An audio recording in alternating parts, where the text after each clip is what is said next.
Hey everybody, this is Kyle, aka Vulcan Wolverine, aka Vulcan Wolverine 2. I'm just gonna do a short live stream today. Let me pull up the chat room. Anybody coming in, welcome, welcome to the live stream. I've got some good stuff to actually report on, to actually show.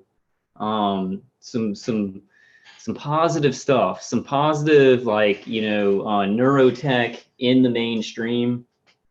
However, however, I'm not doing too well personally. My chest, like my attackers are attacking my chest with remote neural manipulation, and I think also externally. So I'm having trouble breathing. Like that's why I've been kind of attacked a lot harder lately. Yeah, I've been kind of dealing with some stuff and trying to balance my defenses, but it's so long term, it's so long term. These are good solutions to buy time, but it's like after years and years and years, it's like you got to put the grounding on every time you sit down. You got to listen to Dave Case's CD every night, and then sometimes during the day. And so sometimes I slip a little bit, and my attackers kind of get through. Um, but anyway. But anyway, I'm going to power through. I'm also having trouble remembering what I want to say, and I haven't been writing stuff down. I wanted to say, this is how I want to simplify it. This is how I want to simplify it. The spirit is willing, but the flesh is weak. And that's how I kind of would describe how I'm feeling, at this juncture. Spirit's still really strong. I have a lot of hope. I see a lot of hopeful things, a lot more speaking out in the mainstream media, a lot more targeted individuals on social media speaking out. But my body and my brain are just having so much trouble carrying on, I'm sure a lot of you kind of know what I'm talking about. I don't think anybody's in the chat. I think one person's watching. I'll just go ahead and get started. I know it's like 1:15 p.m. where I am. I was gonna do a live stream tonight, wait till like 8 or something, so a lot of people would come, but I just think I'm gonna be too tired later on. So I kind of wanted to get this done, but I did want to do a live stream just in case some targeted individuals were looking for something to do. It's good information. So let's go ahead and just get started. And people can just come into chat. I'm not going to make it too long, but I'm going to go ahead and share my screen and kind of get started, showing this clip of the Glenn Beck show. And Glenn Beck is pretty mainstream. He's pretty right wing, but he's pretty mainstream. Hey, Stacy, how you doing? It's good to have you here. I know it's like early in the day. I was gonna wait till tonight, but I just wanted to kind of do it now. I'm not really gonna wait. I guess for anybody else to get in chat. I'm just gonna go ahead and start on it. But what are you up to, Stacy? Okay, I'm gonna hold on 1 second. I'm gonna take a drink of my drink. Look at this cool shirt. It's a composite Superman and Batman. Okay, I'm just gonna get started. Okay, you're having lunch? Cool. Yeah, I had like a Burger King like breakfast burrito this morning, and then some beef jerky later on. And I had a lot of gang stalking. And it's really good to see you too. It's really good to see you. Thank you. Thank you. Yeah, I do like this shirt. I do like this shirt. I had a lot of gang stalking. Like I went out to run some errands to get some regular vitamins, and then I went to get a little bit of kratom from the store. I got gang stalked really heavily by a lot of authority. Like I got the one like, hey native, how you doing? It's good to see you. I was kind of worried about you because I haven't heard from you in a while. I hope you're doing okay. But yeah, like I got some of it on video. Like I wanted to say, like I got this, my attacker stopped streetlights on me, and I think it's automatic. I think that I get GPSed by DHS Fusion Centers, and somehow the lights, like they'll change lights on your GPS positioning or something like that. It's really weird. I don't really know how they do it, but it's like I got stopped, and there was like a sheriff's car on the right side, and then a fire marshal on the left side, and like they crisscrossed, and it was like this vehicular stalking thing that happens to me a lot, and it was like so blatant, and so I was going to keep it going because I was getting just massive gang stalking today, and it's weird. Whenever I really think this is what I think. My appointment with Dr. Hoffer's coming up, and I think that my attackers don't really know how that's going to go. They don't know what to expect. They don't know if if he's going to help me or not, or if, he's going to be able to test for implants and stuff like that. So they're really trying to hurt me and mess me up in hopes that I may not be able to go. I think, that's just kind of what I'm thinking. But my gang stalking is just really bad. Gang stalking is weird, Jordan. Hi, Kyle. I dig your shirt too. Yeah, see, Superman, Batman, The Flash, and then I think Aquaman. No, Green Lantern. Green Lantern. I found this. I was like cleaning up and washing clothes, and I found it. I found it in some of my older clothes. I'm finding actually some clothes that I just had in bags that are really nice. So I'm getting them out and kind of cleaning them. So y'all might see me in some new shirts and stuff. I'm sure y'all like that. Native 321 says, "Oh, thanks so much, Kyle. Just kind of taking a break from YouTube, hanging out in nature. It gets to be too much. Hope you are doing good, friend. Thanks for caring." Yeah, Native. I kind of I haven't made a video in about 4 days. And I know that a lot of you would be like, hey, that's not that long, but 4 days is a long time for me. I looked at my last video, not the one that I put out this morning, but I looked at my last video and I was like, it's been 4 days. And I've kind of been, I've been trying to kind of balance things, doing other stuff like cleaning up my place and doing some things that I need to do to balance my own life, and kind of taking a little bit of a step back from YouTube. I'm getting extreme burnout. Like I've got so much good information, and I'll probably be putting out some shorter videos with the good information. I really want to do some live streams. I wanted to say Targeted Citizen is doing some awesome live streams. I don't agree with everything he says. They were kind of bashing on Michael Barden a little bit, but I really like it that he's doing live streams like every day. People are getting on the phone. So a lot of other targeted individuals are doing live streams. I kind of wanted to do some, but I've been so tired and just trying to kind of deal with stuff in my own life. I don't know, but we just do what we can. As targeted individuals, when we feel good, we try and just do as much as we can, And hey, Zap World. Hey, thank you. Says, hi, Kyle. You're the best, bro. I appreciate it, man. Yeah. Native says, yes, TC is doing an awesome live streams. And he's really entertaining too. He reminds me of a lot of my extended family. He's a lot like a lot of my extended family. And he's just, he's a cool guy. I mean, he's definitely really targeted, and he's really trying to push through. He's really trying to push through and just, take it from what he knows and how he can help people. And that's just what we got to do. We got to kind of come from our own angle. But that's, I was watching a live stream from last night. Who was on there? He was talking. We talked to a bunch of people, and like him and Jeff O. I love Jeff too. I hope Jeff is doing good. But they were talking. There was something that they said specifically that I thought was a great point about all this. I can't remember it. Like I'm having a lot of trouble. I wanted to do a video after I videotaped that vehicular stalking. I have vehicular stalking like that all the time. I just got like a couple of seconds of it, and then my attacker shut my phone off. And then like I went to the head shop to get some kratom, got gang stalked there too. And then I got back in the car and I was like, oh, okay, well, I'm just gonna do a video and get some vehicular stalking. But like I can't think. Like I used to be able to just go boom, boom, boom and just talk. And I started like yelling and saying, oh, it's all about money now. Is just like yelling at the phone. And I was like, I'm not going to put that up, you know. And hey, Charles, how you doing, man? Future Knowledge, how are you doing?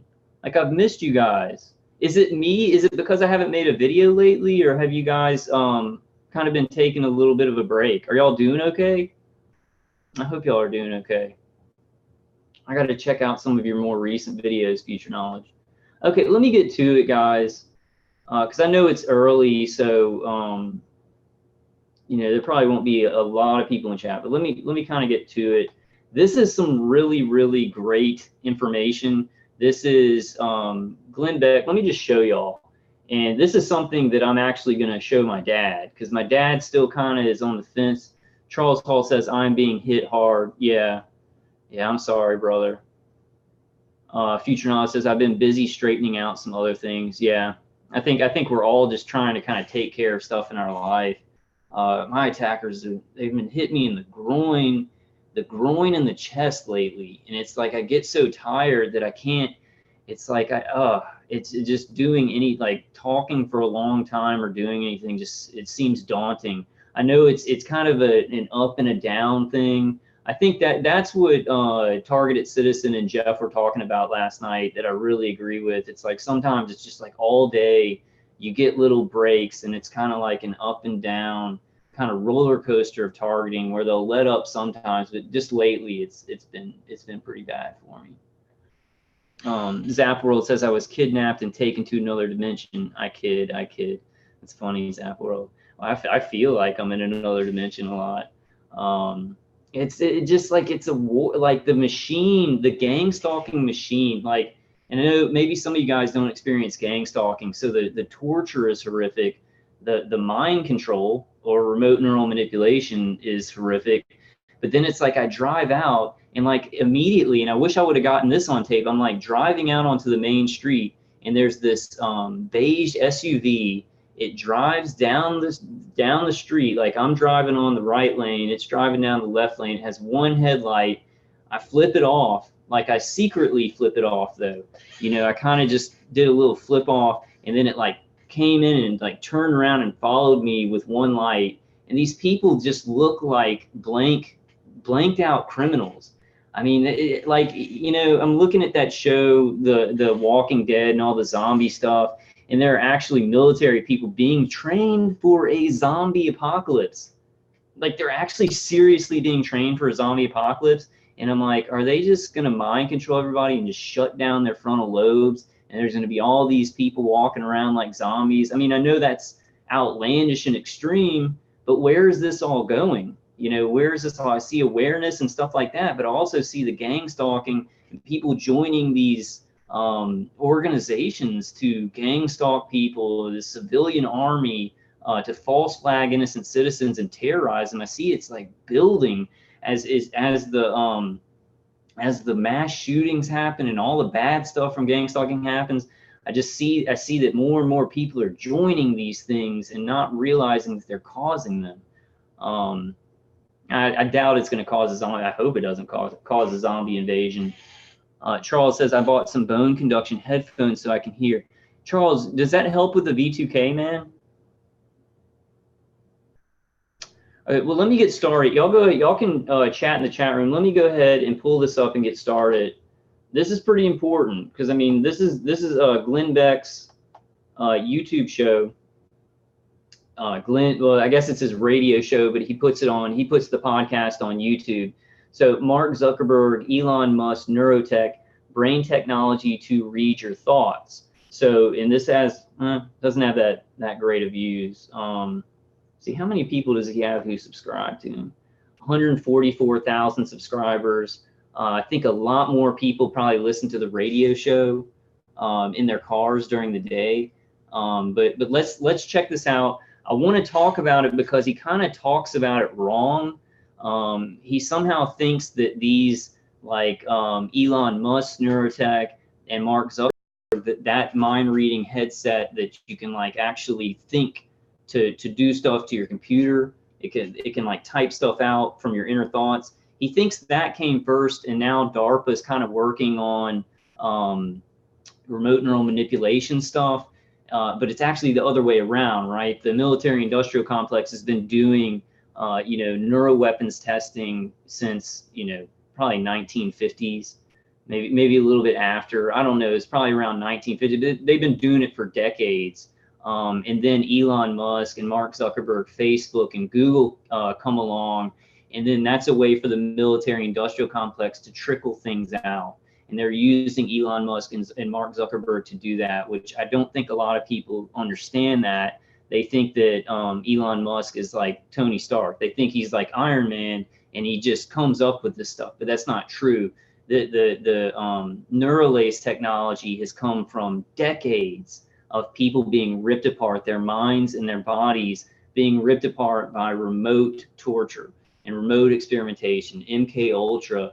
And then, all the experiments and things done in mental hospitals and other hospitals, which they show in TrueStream Media, The Minds of Men. So let's start watching it. It's pretty important. And, this is something that I'm going to send my dad. I haven't sent it to him yet because I just want to find the right time. But it's something where I can kind of probably get him believing that this is going on a little bit more. And like my mom's coming with me to see Dr. Hoffer. She already believes it. I'm working on questions for him. I'll probably do a live stream of questions that I'm kind of coming up with to ask him. I'm just trying to think of some really good ones that could help us, that could help us. But let's go ahead. Let's start playing this, guys. And I'm gonna do a little bit of commentary. There was a report that was released on Friday. And I think it's one that we should talk about. It is, it outlined how in the era of neurocapitalism, your brain needs new human rights. Now, following the recent revelations that Elon Musk's Neuralink is developing technology to be able to link your mind to the internet, it goes both ways. You're going to be able to access with your mind the internet, but the internet will also be able to access you. Now, that's really important. Like, I mean, so he's going there. He's going there with the neuro-tech, right? Like you're gonna be able to access the internet, right? You're gonna be able to take the Neurolace and do things with the internet, turn on your computer, or it'll read your inner voice. But there's always back doors, and it comes back the other way, right? Which targeted individuals already understand. Like with remote neural monitoring and remote neural manipulation, the Department of Defense is reading and writing to our brain with electromagnetic frequencies. So this is pretty astounding. Now the thing is, guys, I was like looking this up because I just came across it accidentally. Let me see when it's from. Let me see if it's really recent. But it's very interesting. Published on September 4th, 2019. So this month. So very recently. Then I said, okay, it was in my liked, but I kind of didn't want all my liked videos up on the screen when I was showing it. So I went to Glenn Beck's channel to find this video on his channel. Couldn't find it on his channel. So you guys go to Glenn Beck and see if you can find this video on there. I could not find it. So it looks like somehow it's been scrubbed from his channel, but it's still on YouTube. Very, very weird. But it is cool that he's going there. I mean, he's going there with this. This is mainstream. So many people listen to his radio show in their car. My dad included. And I just don't see how this tech can come out.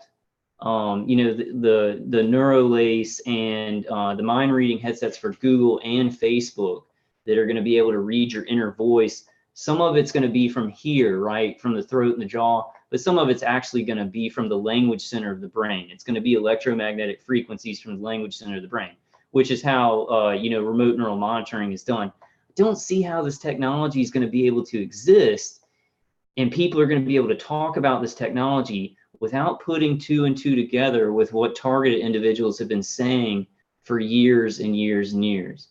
Now, society is so tyrannical and weird, right? And people are just kind of, going along with what authority tells them, that I'm like, well, that might actually happen. I just don't see in a society where there's some vestige of logic left. I don't see it being able to happen. I don't see it being able to happen. So I see this as very, very hopeful for us, for people to finally understand that what we're saying is true. Also, though, the other day I did declare that people already know about this already. We're just trying to the public is just trying to figure out what to do to help us. I've declared it, so it's true. I'm just kind of joking, guys. A lot of the public, just doesn't know anything about anything. Everybody's favorite good guy comes in. Mark Zuckerberg.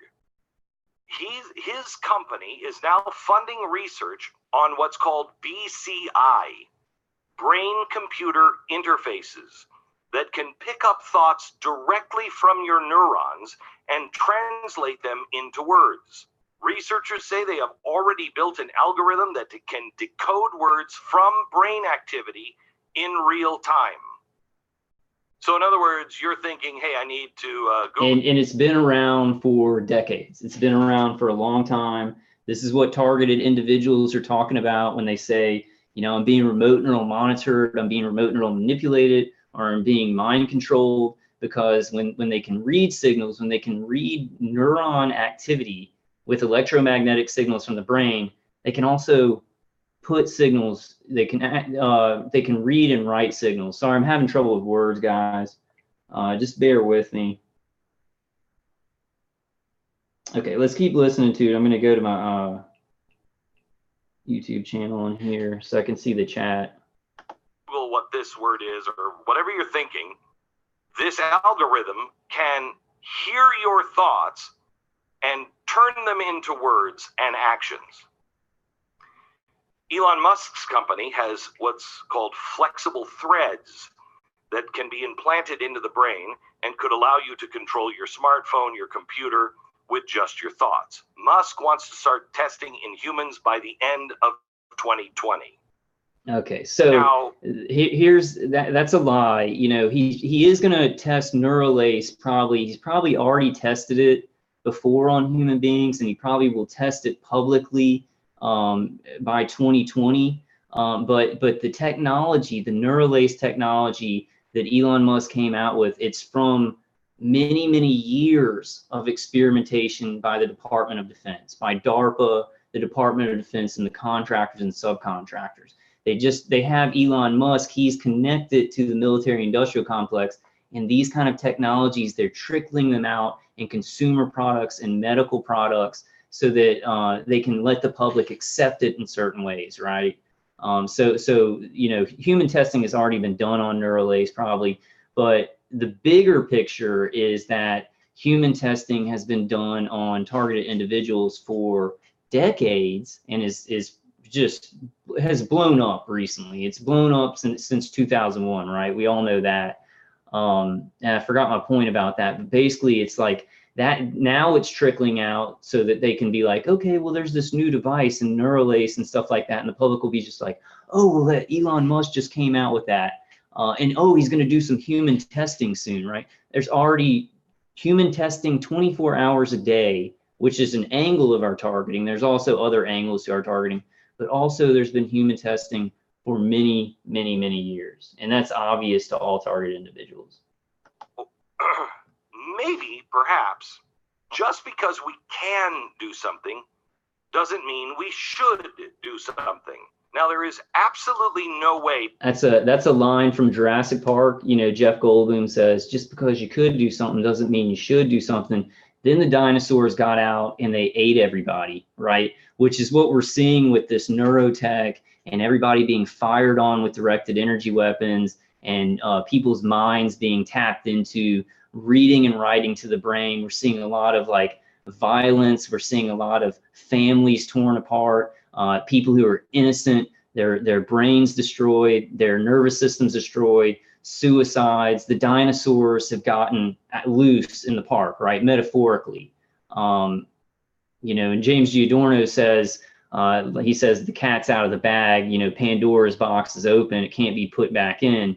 So I think, you know, now it just, the awareness is the thing, so that committees can be set up, you know, systems and organizations can be set up and say, hey, you can't use the technology like that, just for the whole board. I don't know how that's going to happen. I just, that's the only way. The technology can't be destroyed now, I don't think.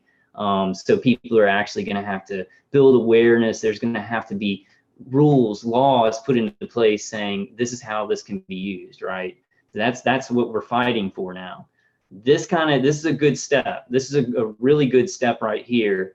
I didn't like Glenn. I liked Glenn Beck, like when he was back, when he was on Fox. I think it was like 2000, what was it, 2005, or it must have been like 2008 or something. I kind of liked him a little bit. He was going into the real facts and real conspiracies through history. But then he started saying, you know, people who thought 9/11 was a false flag were insane, and I got away from him. You know, I stopped listening to him a lot.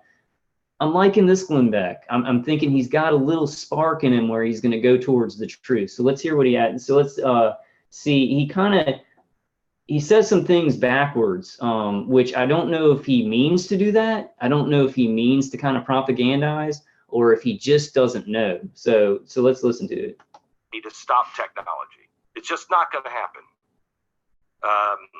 Well, I mean, unless you're God. Can I just tell you a real quick theory? I don't know if I've said this before on the air. I think I have. But I'd ask you to ponder it.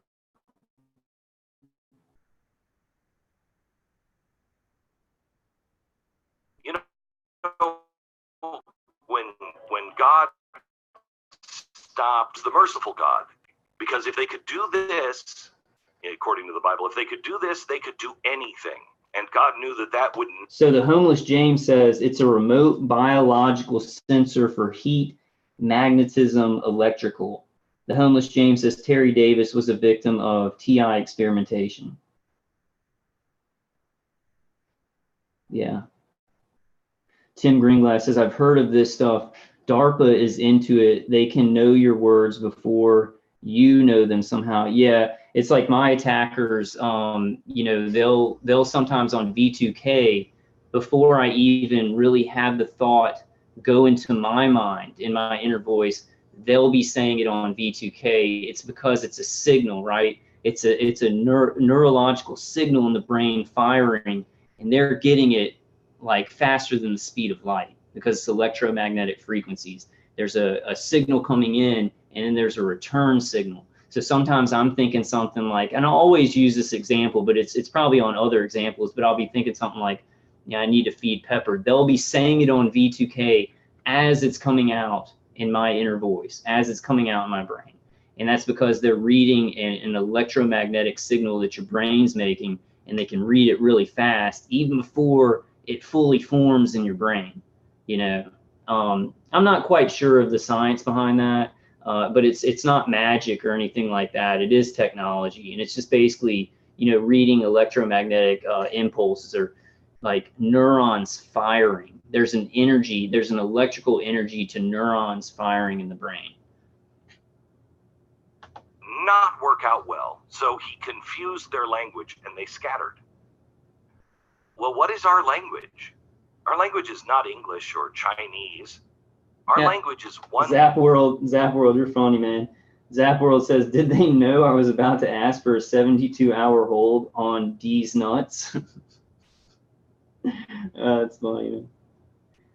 Tim Greenglass is not sure if it's by wireless scanning or how it works, but they have a way.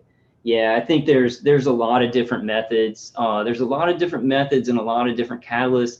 But I do think that the bottom line here, guys, is that if you had nothing in your system, like you didn't have non-consensual implants, you didn't have any nanofibers or anything like that, nanotechnology that passed the blood-brain barrier, I think with this technology, with just your unique brainwave signature, like if somebody got by you in a certain apartment building or something, the same room next to you, and got your unique brainwave signature, then they got it. But how intense would it be? That's the question.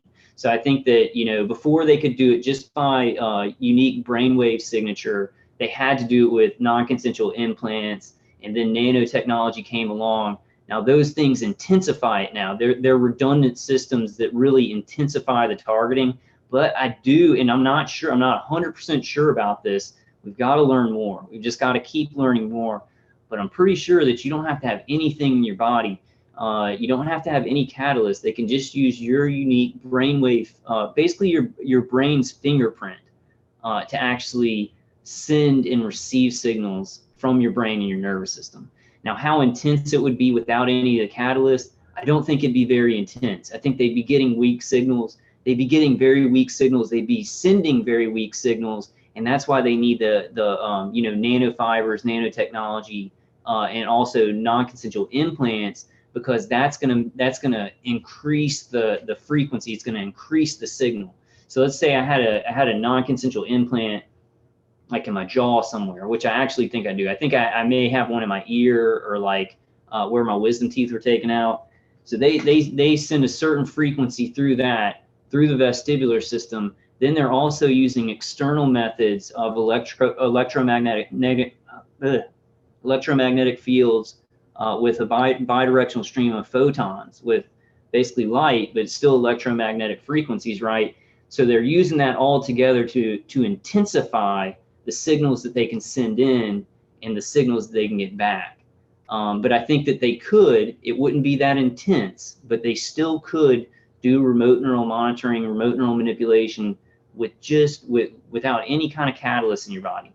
However, I think the deal is, man, I swear they need to make hearing aids for people with glasses, because like these are always slipping off. I think the thing is though, and I've totally forgot what I was talking about. Hold on, give me a second, guys. I think the deal is that you have heavy metals in your body anyway. Like even without nanofibers and even without non-consensual implants, you do have heavy metals in your system which do act as a catalyst, which could intensify it. Even if you didn't have those specific catalysts, they could still use those heavy metals in your system too with your unique brainwave signature. So I guess the bottom line point is that this technology is advanced. It's advanced, and it can basically use your brain's electrical activity to zone in on, But they have to use catalysts to really intensify everything. So the homeless James, you say Terry Davis was a victim of TI experimentation. I've heard that name. Should I know who Terry Davis is? I feel like I should know that name. The homeless James says the CIA did this until the church hearing, so 20 years of experimentation. Yeah, it was, in 1952. If you guys look up in 1952, Project Moonstruck, and that was where the CIA was putting non-consensual implants in people's body and then sending remote microwave signals to those implants. And then there was other experimentation, then MK Ultra. And then they said, like, they were, definitely testing electromagnetic frequencies with MK Ultra. But then after it ended,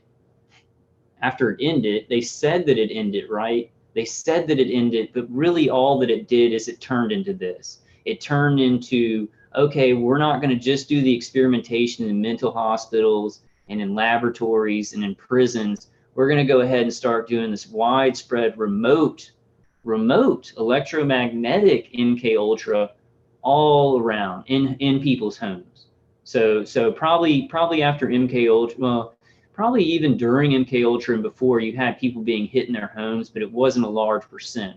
It wasn't a large percentage of people, Hey, politically persecuted in Bristol, UK. The live stream is not a for me in the UK. I'm not sure. Okay. Hey, that drunk ninja man, how you doing? And hey, Tigger.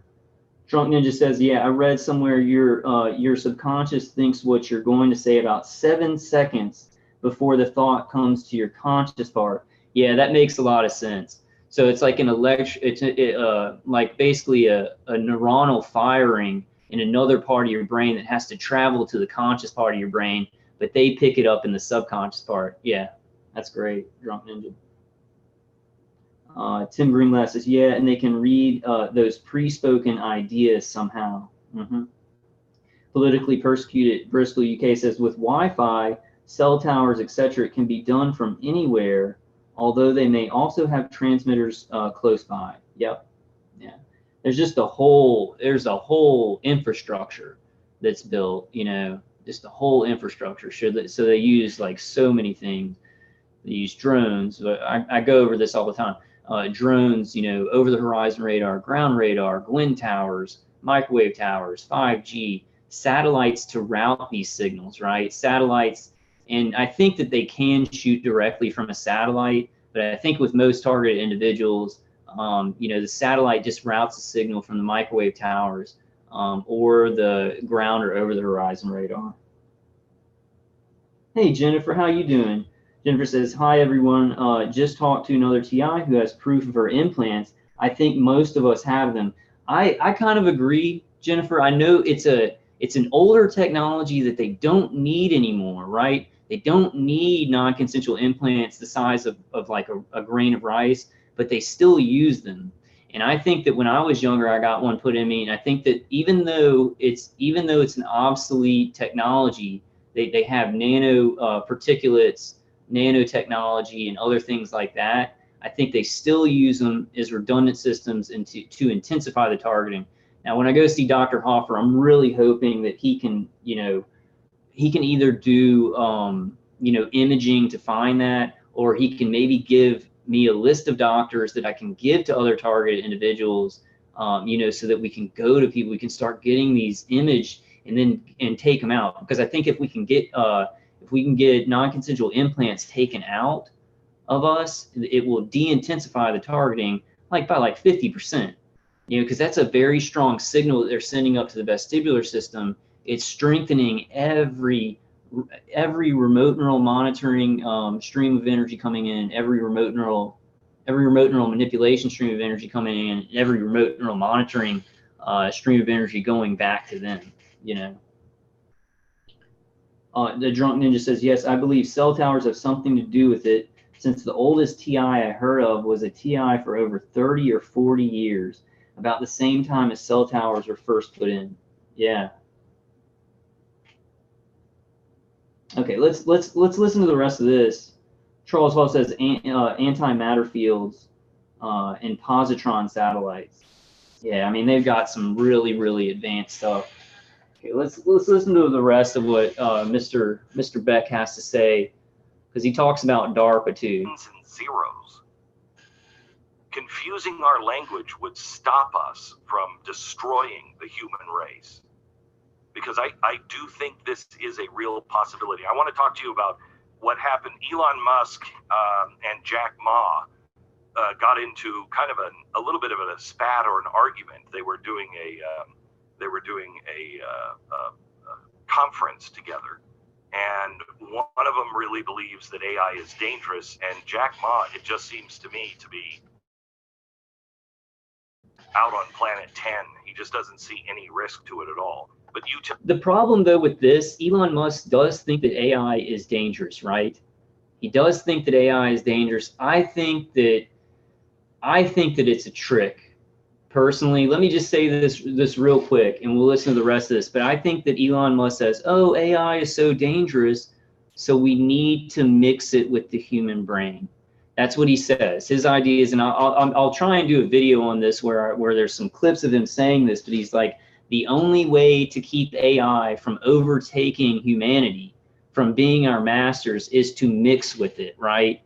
So that means that now, since somebody really smart, like, you know, or somebody who is, I guess, yeah, he's really smart. He's smart, but he's in cahoots with the military-industrial complex. But when he says, well, AI is dangerous, so we need to mix it with the human brain. We need to have it mix with humans so that the human morality and things like that can mix with the AI, and it won't become a tyrannical overlord. I think it's kind of a psyop to the public, so that the public will be willing to accept all these cybernetic enhancements, all these technologies, wireless technologies that mix with the brain, that read and write to the brain, because they're like, well, that's the only way to control AI, right? Which I think it's a straw man. You can control AI and just not develop it as fast, and kind of hold on until we understand it more, right? So Elon Musk saying that it's dangerous, that's great. Like, he's right. AI is really dangerous. But then he says the only way to make it less dangerous is to go ahead and make sure that we mix it with human beings. And that's what they're doing. That's what they're learning to do. It's one angle of what they're learning to do with our targeting, right? Because with my targeting, I have Chatterbox V2K. It's responding to EEGs in my brain because my human operators are setting up that automated system to interact with my brain. So I've got an AI interacting with my brain, even if I have human operators, which I do think that I have human operators. That's a definite angle, though. It's a definite angle of this program to have this, directed energy tethered to our brains and our nervous system. And it's all the time. The AI is reading the brain, reading personalities, mixing with human beings, learning how to be like a human being. Could it ever be? Could it ever be? I don't think so. I think it could do a very damn good imitation of a human being, but I don't think it could ever feel like a human being. And that's where the danger lies, right? You watch movies like, you watch movies like, what's that movie? I can't remember. It's the new AI movie that came out where it's the chick who's like a robot and she's AI and she doesn't understand good and evil, so she just kills the guy and just goes out, but she thinks that that's what she's doing is fine because she just doesn't have human morals, even though she understands humans. Oh man, what's that? I can't remember what that's called. If anybody can remember, it's a newer movie. It's a newer movie where they do the guy comes in and does the Turing test on the AI robot. I can't remember it. But if anybody knows what I'm talking about, please put it in chat. That's a really good movie. And that's the problem. That's the problem that we're gonna have. It's like, I think what Elon Musk means is he doesn't mean that the AI can just learn from human beings and just be an AI on its own that's learned. He means it has to mix with the human brain and the human body. Like, we're going to have a symbiotic relationship, right, with AI. That's really dangerous. Like, us as targeted individuals, we see how dangerous it is because I don't have a symbiotic relationship with this technology, and I don't think any of you guys do either. There may be people out there that have a symbiotic relationship with remote neural monitoring or remote neural manipulation. They may be in different positive programs, but us, the people that are being tortured to death, there's a parasitical relationship. This technology is a parasite, and it's feeding off our energy. It's wearing down our thoughts. It's doing only negative things. So it's not a symbiotic relationship. And to know that that exists, and it's like, oh, well, Elon Musk is saying, oh, well, it's going to be a symbiotic relationship in the future. But when there's a capability for it to be completely parasitical, there's a huge danger there. I really want to do some more videos on things that Elon Musk has said, because they're very, very telling of, I think, where they're trying to go in the future. And he is not just some independent guy. Like, he's not just some independent inventor like Iron Man. He's not. He's like totally connected to the DoD. He makes these companies and businesses to go into space with cars, to make Neuralace and stuff like that. He's funded by the DoD. He has a completely connected relationship with the Department of Defense. And I'm not sure if it's just the Department of Defense. There's so many different military industrial complex ties that are international now. And those are so complicated. I wouldn't know how to explain those, but it's not just like the military industrial complex of America. It's like international, global military industrial complex, which different countries kind of compete, but they have this this global cooperation higher up, maybe lower down. Some of them are like, oh, well, America's competing with Russia, but higher up, you got Russians, Americans, and the Chinese working together with these international military industrial complexes. I'm about to throw this thing across the room. Like, it does this all the time. And I'm not going to complain about it. Like, at the beginning, though, I was like, oh, this is so awesome. The hearing aid is so awesome. And it's really affecting the V2K. It really tones it down and interferes with it. But man, this thing falls off. I'm gonna have to like tape it to my head or something like that. It's just like after weeks and weeks of using a defense and you got to keep using it, it gets annoying. You know, it takes a lot of discipline, like a lot of discipline. You got to say it's either being in a lot of pain and my attackers have complete control, or I have a little bit of control and I'm using these very annoying defenses that I got to constantly use all the time, you know. Tell me, considering that these two companies and others are advancing and have ambitions. Hey, bye, Stacy. The report warns that hope you have a good rest of the day. Is the I'll talk to you privacy soon. Frontier, and it hey, may Jeanette. not be private much longer. He laid out how existing laws are not equipped to handle these emerging technologies that could interfere with the rights that are so basic we may not even think of them as human rights, like our ability to determine where ourselves end and machines begin. So a researcher at ETH in Zurich who published the paper detailing 4 human rights for the neurotechnology age that he believes need to be protected by law. The researcher said, I'm very concerned about the commercialization of brain data in the consumer market. Well, so am I, but I'm also concerned about governments having the same thing. He said, I'm not talking about a... But they already do. You see, they already do. He's saying, maybe he already knows, right? Maybe Glenn Beck already knows, and he's just kind of trying to frame it in a way that his viewers will accept it and maybe let it absorb a little bit. But, you know, the military industrial complex, these black projects and the contractors and subcontractors, they already have like data, inventions, like creativity of the mind, ideas and everything. You know, they've got a market of those that they're putting back into other DARPA projects, you know, so it's like they're already doing that. They're already collecting brain data. They're already mapping our brains, you know, they're already mapping our brains. So far-fetched future. We already have consumer neurotech with people trading their brain data for services from private companies. He said he pointed to video games that use brain activity and wearable devices that monitor human activities such as sleep. I'm tempted to call this neurocapitalism. So here's what he said that we have to talk about right now.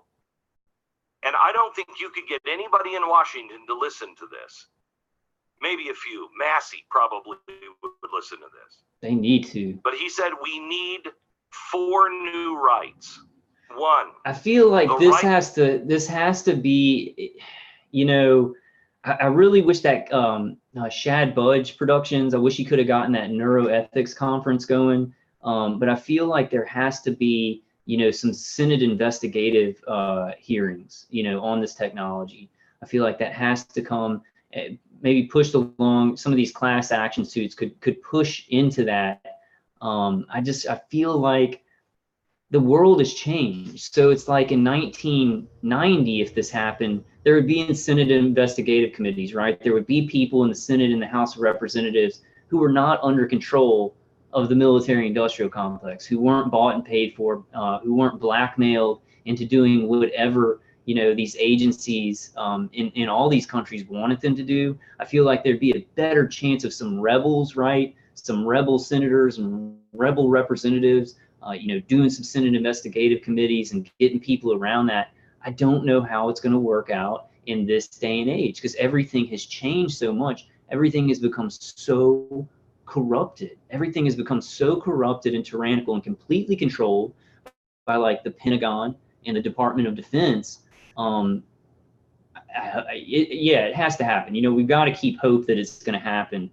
It's just everything has changed so much. The control of the military industrial complex and then the Council of Foreign Relations, people above them, is so tight. I mean, they've got these built-in mechanisms in the pyramidal system that it's hard to get around, you know, and people are very scared. People have to come in droves to stop this stuff, or they can pick us off one by one, you know. I'm just going to say it's coming. It's coming. I don't know in what form the conversations are going to take place, the big conversations, the countrywide conversations on this technology in China, in Russia, in New Zealand, in Australia, in the UK, in America, and Poland and all these countries. It's going to come in some form. I just don't know if it's going to be like a Senate investigative committee, because it seems like all the senators and representatives are either blackmailed, or they're getting so much money from these tech companies that are invested in the actual military ops of advancing these weapons and then trickling them out into consumer markets, that I'm like, I don't know how they're going to stand up and do this, right? I hope I'm wrong. I hope I'm completely wrong. It's just, going through, I'm fighting a little bit, and I know you guys probably understand this. I was always a very hopeful guy. Still am. But when we fight this just complete torture and tyranny, and it never stops, and we're like, oh, well, it's gonna end soon. People are gonna know about it soon, and it never comes. It sure does kind of condition you to be like, oh, well, we can sit here and hope. We're really gonna have to take care of ourselves, but who knows in the future, right? We still gotta hope. We still gotta have faith. We still gotta believe that good people are at this moment trying to work this problem out, trying to find out how to bring this to the public's attention. And these technologies that Elon Musk are putting out, and Mark Zuckerberg with Facebook, I don't see how they can exist. I just don't see how they can exist at the same time as targeted individuals being tortured and experimented on by the same kind of technologies. That's why I hate that channel so much, that Transhumania. And go look at that channel. If you're a targeted individual, go look at that channel, see all the stuff that they're talking about. There's a new video about optogenetics and stuff like that. We've got to infiltrate that channel. We've got to infiltrate that channel and talk about how much we're being tortured by this technology, and how it's not just going to bust onto the scene out of nowhere. It's not coming out of nowhere, right? This has been decades. Decades of torture, and so much more torture is going on, more and more. It's like an exponential increase in torture, neuroweapons torture, and directed energy weapons torture. Right to cognitive liberty. You should have the right to freely Hey, decide Cool Drunk Ninja, if you want to thanks for stopping use by, given man. neurotechnology or refuse it. The right to mental privacy. You have a right to seclude your brain data or to publicly share it. Now, I just want you to think about this. We're talking about the only thing that you really own, that are really yours, are your thoughts. This new BCI, which is being developed, Musk and Zuckerberg. Let me say, for any non-targeted individuals, targeted individuals understand this. The ones who know that they're being remote neural monitored and remote neural manipulated. I don't have my own thoughts anymore. It's a constant battle. I do have some of my own thoughts, but it gets mixed in with the manipulation to where it's going on so long that I'm not sure anymore. So much time has passed. And the remote neural manipulation to me is so sophisticated that my attackers have really obsessively, and there's automated systems doing it too. I found ways to like implant thoughts that really run parallel to how I would think, but they're not good thoughts for me, right? They bring me down a certain line of thinking. It gets sophisticated. Now it's already happening. So non-TIs have to realize that a whole big percentage of the population of the world doesn't have their own thoughts right now in the present, and it's been in the past too. So this isn't a new thing. Like having in, I don't know the word for it, but having just freedom of thought, that doesn't exist for some people. We do have our own thoughts. If I didn't have my own thoughts, my attackers could just get me to do whatever they want me to do, and that's not happening. But sometimes the EEGs, emotional EEGs, mixed with inner voice thoughts that seem to match up with a lot of my own normal negative things, but I wouldn't have them at a specific time. You understand? Like I would have a negative emotion at a certain time, but my attackers can carefully place them in moments where I would maybe be more positive. So and just a lot more sophisticated things. It's really ironic, and I'm going to get past this, but it's really ironic that you know, we've got to fight this. We do have to fight this with our soul and our heart. It's really ironic. We've got to figure this out with our brain, and that's what our attackers are turning in on itself. So that's maybe the biggest challenge in human history. I mean, this torture, like dealing with the neuroweapons torture, dealing with trying to suss out what thoughts are yours and what thoughts are the automated system or your attackers putting into your head in a 24-hour day war. If you haven't gone insane, well, even if you have gone insane, because I'm pretty crazy from this stuff, but if you're still living life and staying positive and moving forward, I mean, you are a warrior, the likes of which this world has never seen. So let's put it in that positive context, because I mean, 24 hours a day, when life is so hard, even when you just have your own brain, when you have your own brain and you're not fighting with an automated system, putting in emotions and thoughts, that life is a challenge. So when it's constant, and then you add in the physical torture and gang stalking, right? That's why oftentimes I say this, I say on their side, we're not even supposed to stand a chance. So it's kind of cool that we are, and things are changing, and we do stand a chance, and we can do this, even though it's like this huge mountain of military industrial complex. I mean, the people who have the most money and resources in the world, that's who targeted individuals and everybody faced with this technology is trying to beat, right? Is trying to, and so we've got to be really smart and maybe not even in the end really beat them, but force the public to be aware of it, and then somehow like win in this really weird way, you know, that I don't know how it's going to happen, but I feel that it's going to happen. Tim Greenglass says, and there's their desire to test on unknowing, unwilling subjects because it's the only way they know how to get real-time data on unsuspecting citizens, right? Like if somebody volunteered for this, and there are volunteers for neurotechnology, there are volunteers for neurotechnology. There's probably some military volunteers for directed energy weapon torture, maybe like small little doses of it. But the biggest thing is like you're saying, unaware citizens, because they want to know, like if somebody doesn't know about this, how effective can it be? And if somebody finds out about it, how effective is it then? So that's a great comment, Tim. Yeah, Charles Hall says we are facing inbreeds. Charles Hall says 0 bleeps given for them. Yeah, I totally agree, Charles. I totally agree. I'm kind of at the point, I know y'all know that we're all at different levels of this torture. And I was also listening, Targeted Citizen and Jeff were talking about, you know, get angry about this. And I do at times. I've been so angry over the years. I was thinking when I was watching that video, I was like, I don't have enough energy left to be angry at my attackers. It's so weird. This is going on so long. I'm angry at stuff. I get angry at stuff, but it's like this.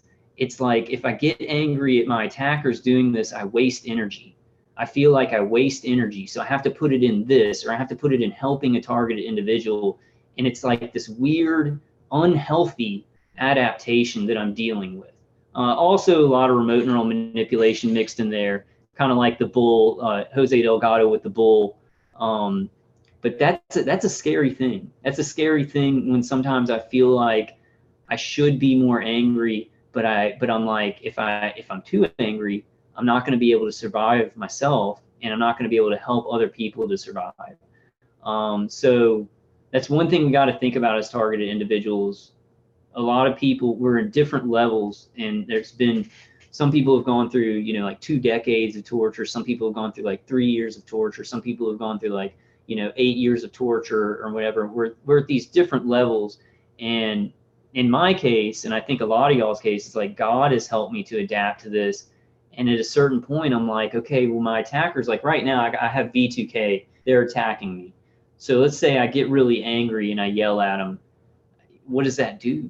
You know, what does it do? And when you start strategizing, how do I survive? How do I survive this never-ending stuff? How do I help other people? How do we get this done? You start getting angry less. You start not seeing the practicality of it. and you start really adapting in these weird ways, and you start channeling, I wouldn't say anger, you channel this purpose. You got a purpose instead of anger.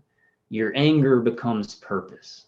And you funnel that purpose into ending as much suffering as you can, surviving, helping your family and stuff like that. And you can be more effective when you're not yelling at people, when you're not so angry at them. Now I get angry a lot too. So I'm not going to say like, oh, I don't get angry at all. I'm just saying like sometimes it's very weird. It's very weird how we adapt to this. It's completely new, you know, it's completely new. And I think the hopeful thing is that we have more of a chance than people who this technology was used on, like in the 70s, 80s, and 90s. I think they had no hope. You know, no one was ever going to listen to them. We have a lot of hope here. So it's a little bit different. You know, there's a little bit more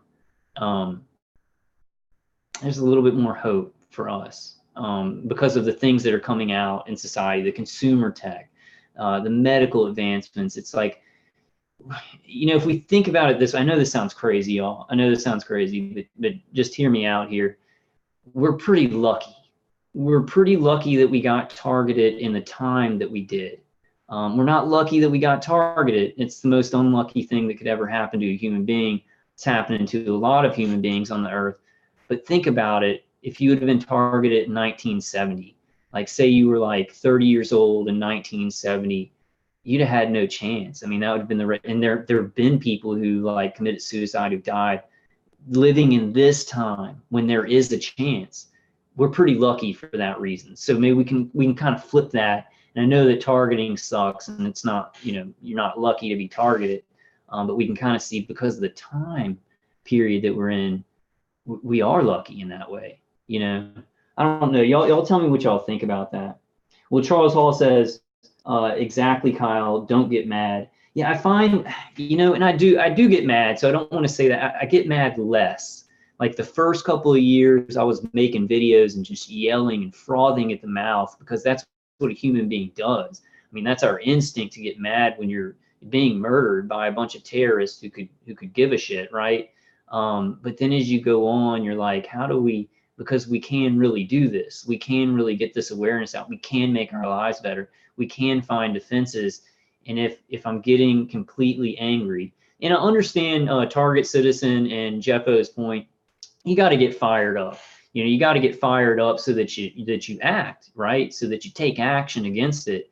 But it's weird. The longer you go through this, you start seeing purpose, focus. What can I do to survive? What can I do to stop this, instead of anger? Because anger kind of misdirects you. You get angry and then you do stuff that's not that effective. Yeah, it's very weird. It's hard to explain because it's like, I don't think that people have ever really had to go through being hit with this technology and experimented on this technology at this certain point in time, right? So a lot of our feelings are even going to be different. They're going to be completely new. And that's happened in human history throughout since we climbed from the muck. Things have changed for humans. So are things different now? Are they the same as they've always been? And we've just got to adapt into something new. We've just got to evolve into something new. I don't know. You know, I'm with the latter, that, you know, we got to evolve into something new. But it's so weird for a lot of us because things have been a certain way for our whole lives, you know. Hey, PA man, how are you doing? Charles says, but I try to make that benefit me. Oh, Charles says, oh, I get mad as bleep, but I try to make that benefit me. Yeah. When I get mad, I try and make it benefit me too. It does get me fired up. So I'm not saying don't get mad. I'm just saying, I guess I was just talking about being mad versus like getting some razor sharp focus to survive and help others survive. And it's gonna be a dichotomy. We're human beings, right? So it's just like the thing of, you know, don't get too don't get too negative about this, right? Like, I mean, this is a very negative subject. It's a very negative situation, but we're human beings. We're going to be negative about it. We're going to see it. It's like, oh, this is impossible sometimes. But we want to balance that out with belief, you know, that we can change it, belief that we can change our own situation and stuff like that. But we're human. You know, there's two parts to us on almost everything.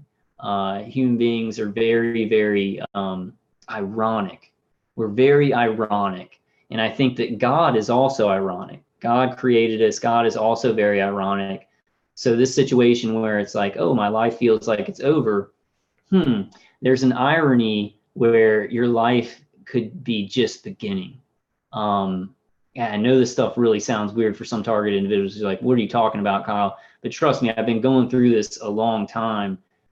It's brought some things in my life that sometimes I'm almost like, I'm glad I was targeted so that I could become this, so that I could be strong, so that I could learn about humanity and how strong we are.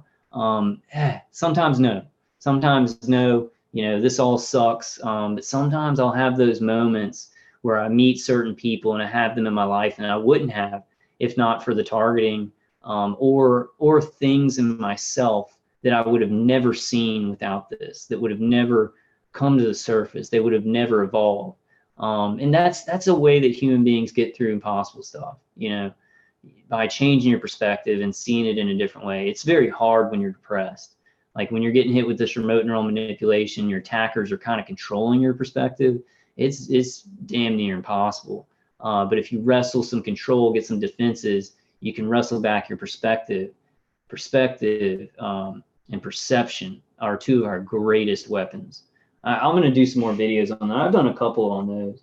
Tim Greenglass says, or Charles Hall says, the computer software has gotten a lot more complicated. Yeah, I totally agree. Causeflip USA, that's interesting. You said, I heard the first chip was implanted back in 1874. It must have been huge. Yeah, it must have been like if it was a circuit board, because circuit boards back then were like these huge squares. So they would have had to like staple it to somebody's head. Wow, I would like to see that. I would like to see that.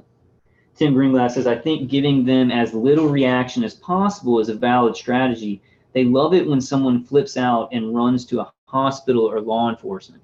Yeah, I do think we need to report this to every agency, even if they don't listen to us. We need to constantly report it. But I think you're right. Like when I'm angry at my attackers, it feels like they're like, okay, we've got it going.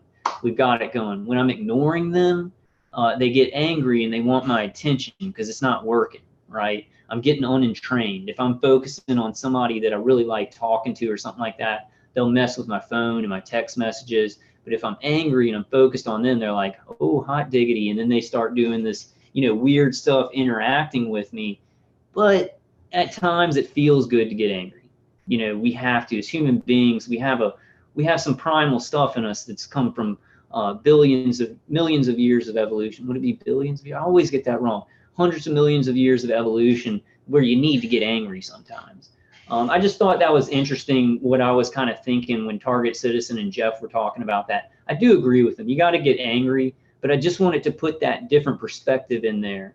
We definitely don't want to be passive. We never want to be passive and I think that even religious people or spiritual people where you're just like, sometimes I get like that too. I guess you got to use it all together, right? Because sometimes I have to say, God, take this. It's too much for me.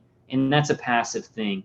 But you use it sometimes when you just can't do it. And then when you can do it, you do you take more action, right? So as human beings, things are complicated. It's like we've got all these different angles. That's something that this targeting and this technology has really opened up in my mind is how there's never a one-to-one this thing because of this.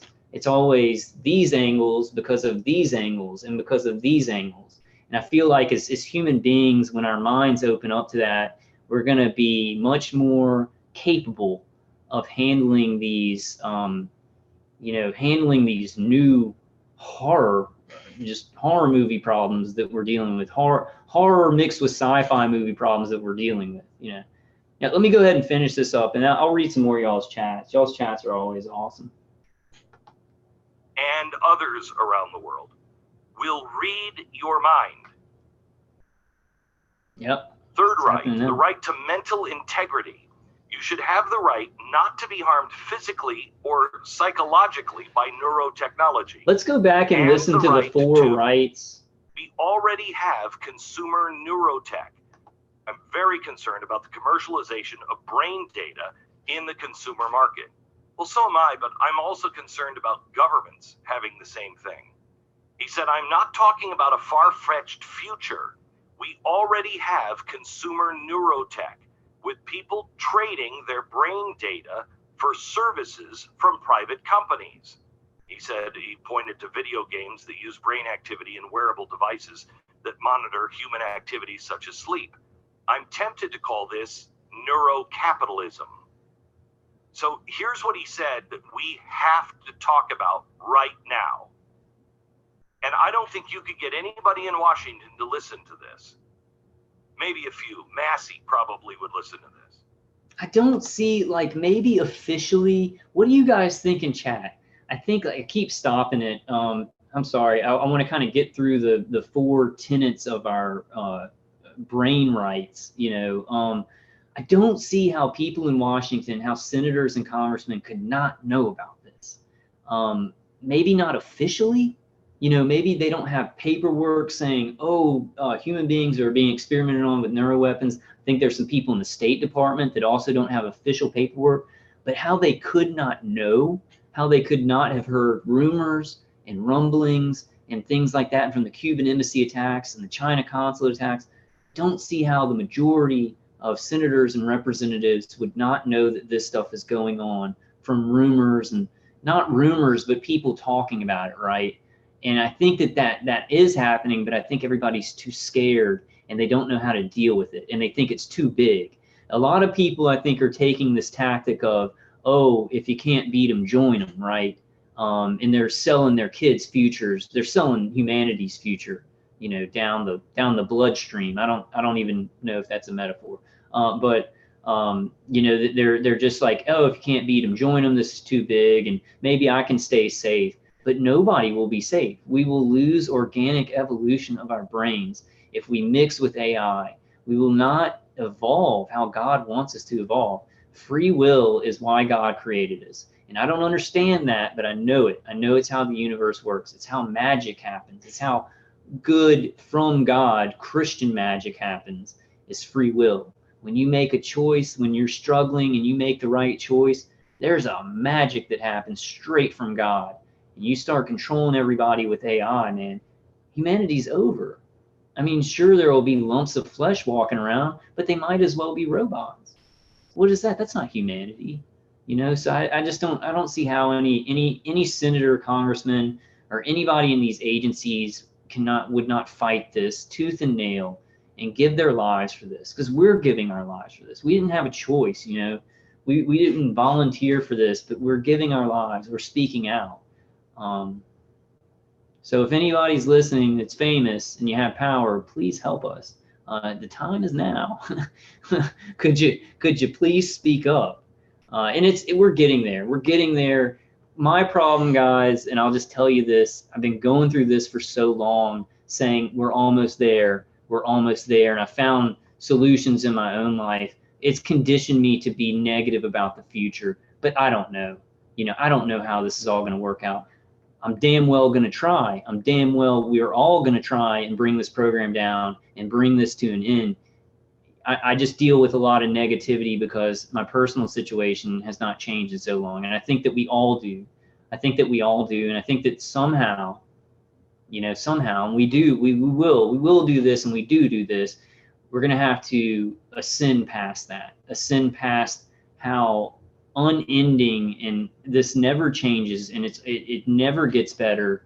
I mean, it has gotten better for me, but for some people it hasn't gotten better. We're going to have to somehow ascend that. That's why I really push the defenses, because you can get a little taste of that hope, and you can see that it can be changed, and then that negative conditioning doesn't set in, so you're like, well, this is never going to change, and it's never going to get better, and I'm just better off dead, you know. Like I don't have that thought. I'm blessed, and I know a lot of you guys don't have that thought either. You're like, I'll go out fighting, I'll do my best, I'll die doing what's right. But some target individuals, it's like, hey man, this is just too painful. It's not gonna stop, and we've gotta find ways to transcend that, to completely transcend it. Humanity versus technology, good versus evil. I mean, this is a war. I mean, this is the war. I mean, one of the biggest war in human history, the biggest war for what's the word for the biggest stakes, for the biggest stakes.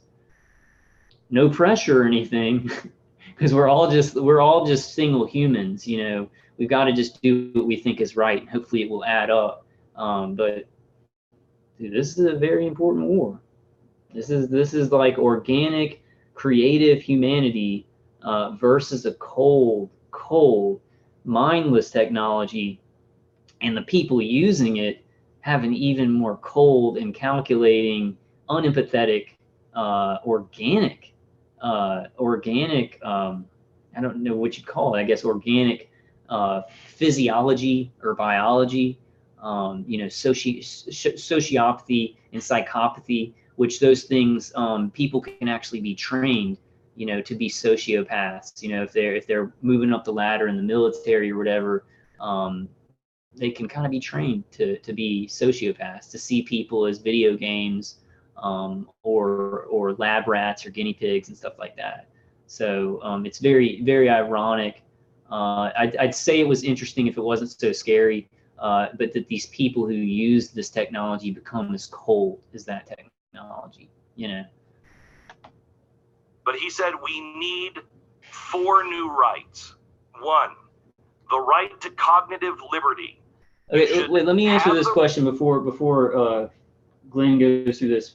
So Cosflip USA says, Kyle, are there any products that you would recommend? Do you still recommend the Q-Wave? Les EMF had one, but back ordered. If you use the Q-Wave defenders, in theory they work because it's putting out solfeggio waves, Schumann resonance, and scalar waves. You got to use a lot though. Like if you're just using like 1 or 2, it's not going to really do anything for the attacks. Like I have 16 on, so that's not a very good solution unless you're rich. What I would recommend, I'd recommend the Les EMF headgear. It's expensive too. If you can find a cheaper version of this headgear where it can cover your neck and your head, and then the skull, like the brain coat that can cover your ears, I would start stacking those up because that really does work. I also get grounding from earthing.com, because when you're getting external hits, your skin's conductive, right?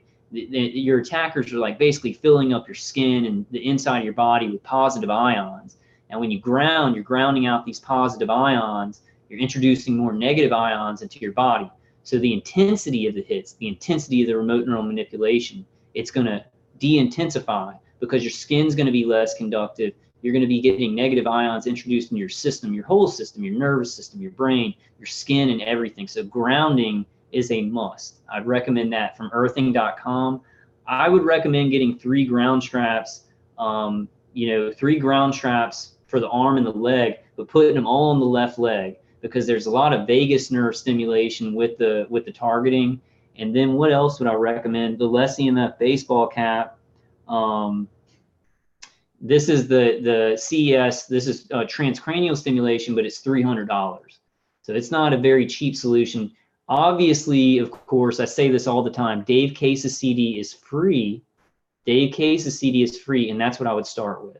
That's if you're a targeted individual, I'd start with Dave Case's CD and just listen to it all the time. Like the first month you listen to it, just don't stop listening to it. If you have to do something where you have to talk to people, stop listening to it. If you want to watch a TV show, stop listening to it. But when you can read or when you're sleeping, use it all the time, because what it's doing is these, the remote neural manipulation, remote neural monitoring, it's creating this biorelevant feedback loop from your vestibular system to your brain and then back to your vestibular system. So it can do all this stuff to your autonomic nervous system, and deep brain stimulation.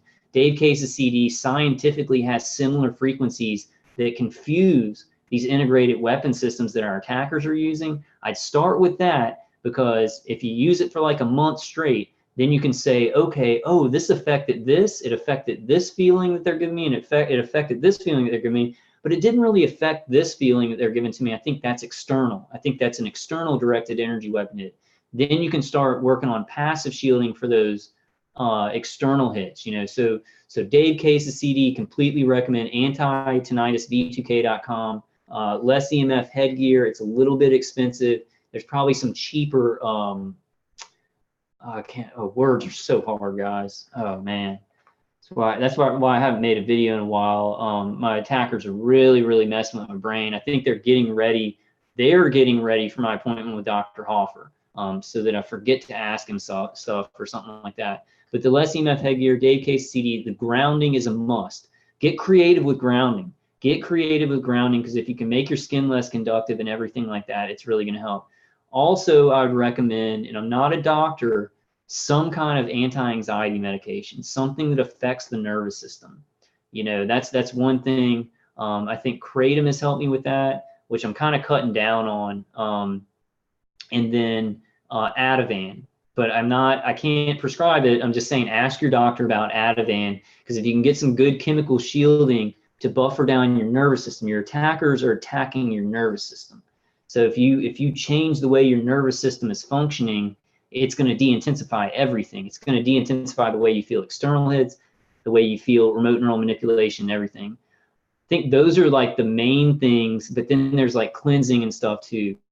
I hope that gave you some ideas, Cosflip USA. I'll do some live streams where I just hang out and we just sit there and talk about defense. As a matter of fact, that'll probably be the next one that I do. I might do a live stream with questions for Dr. Hoffer. But there's some things that really work.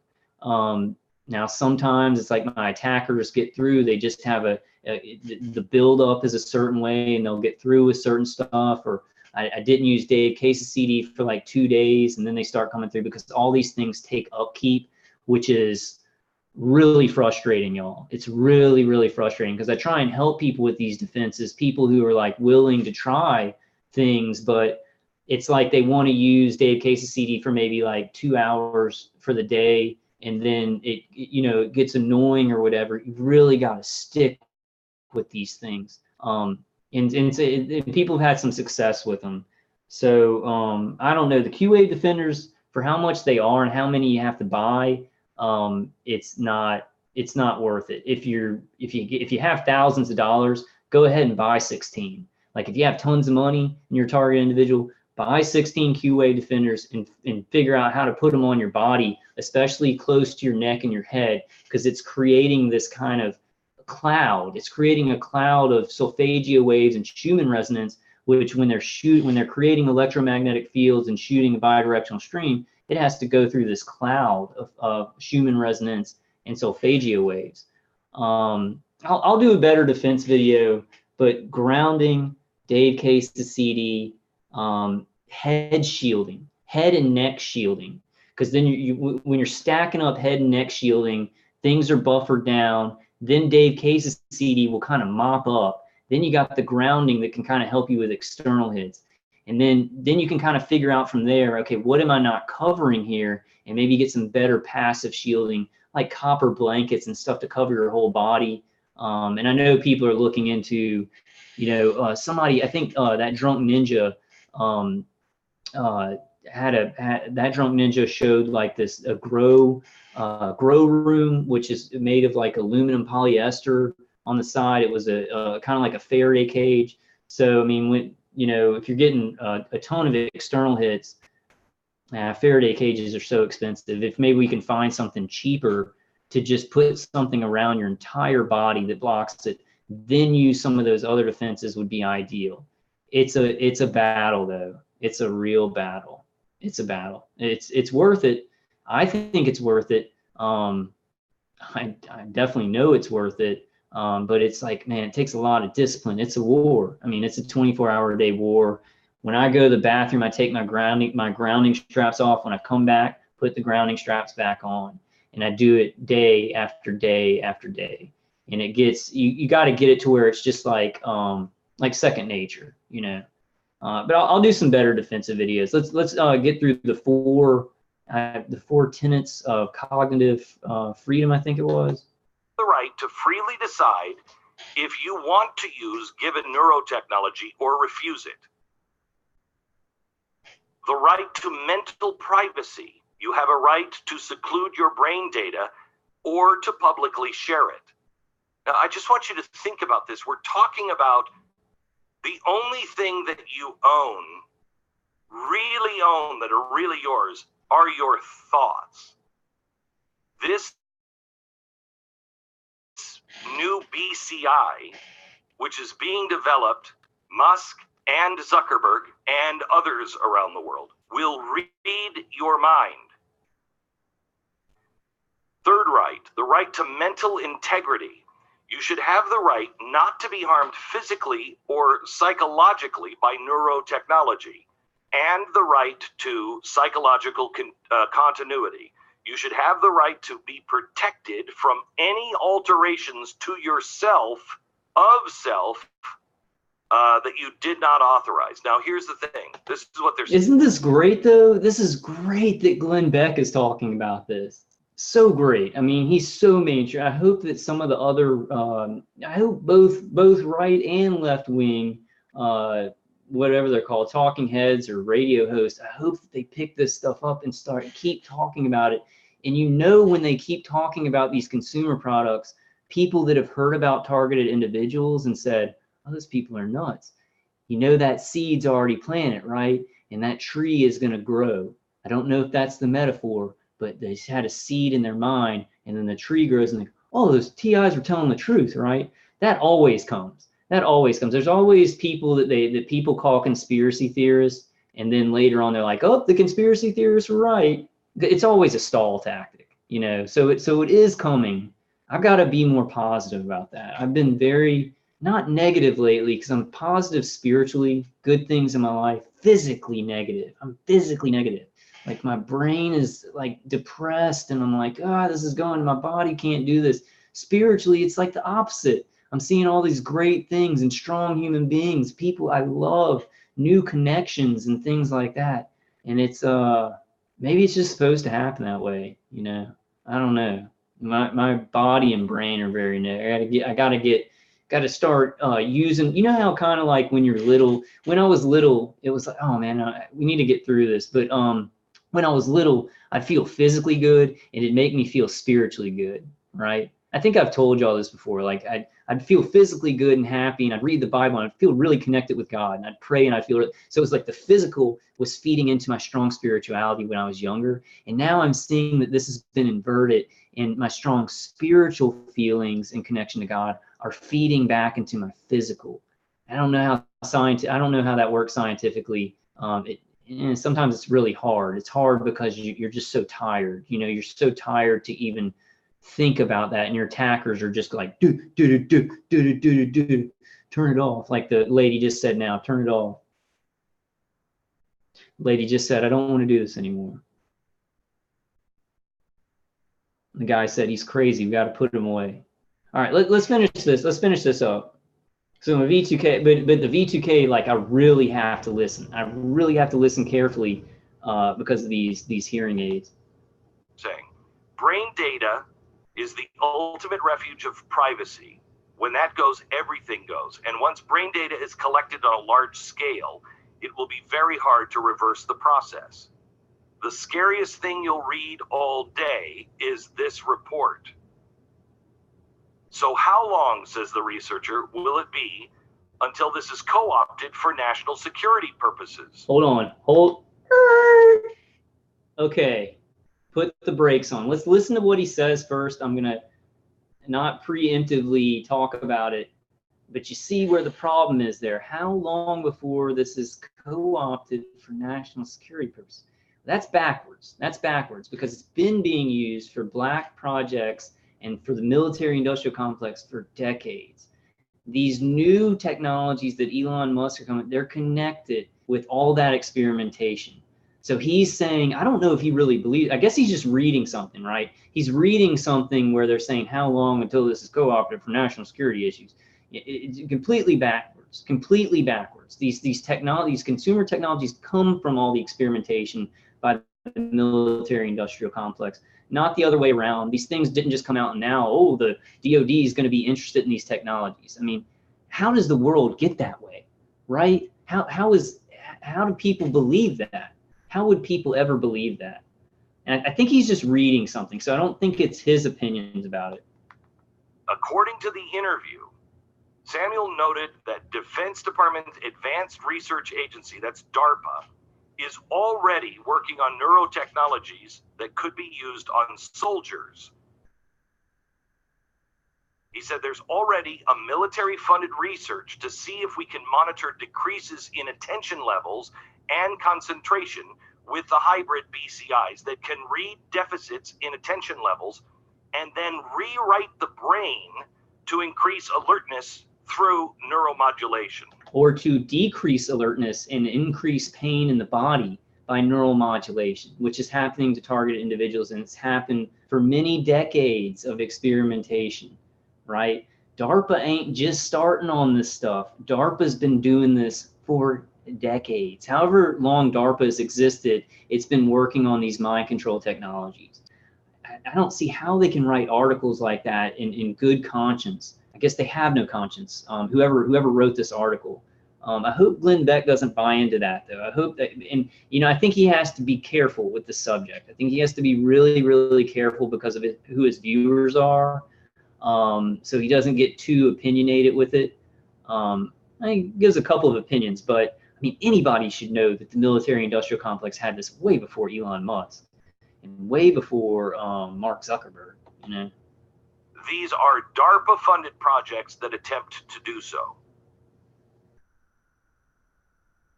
Wow.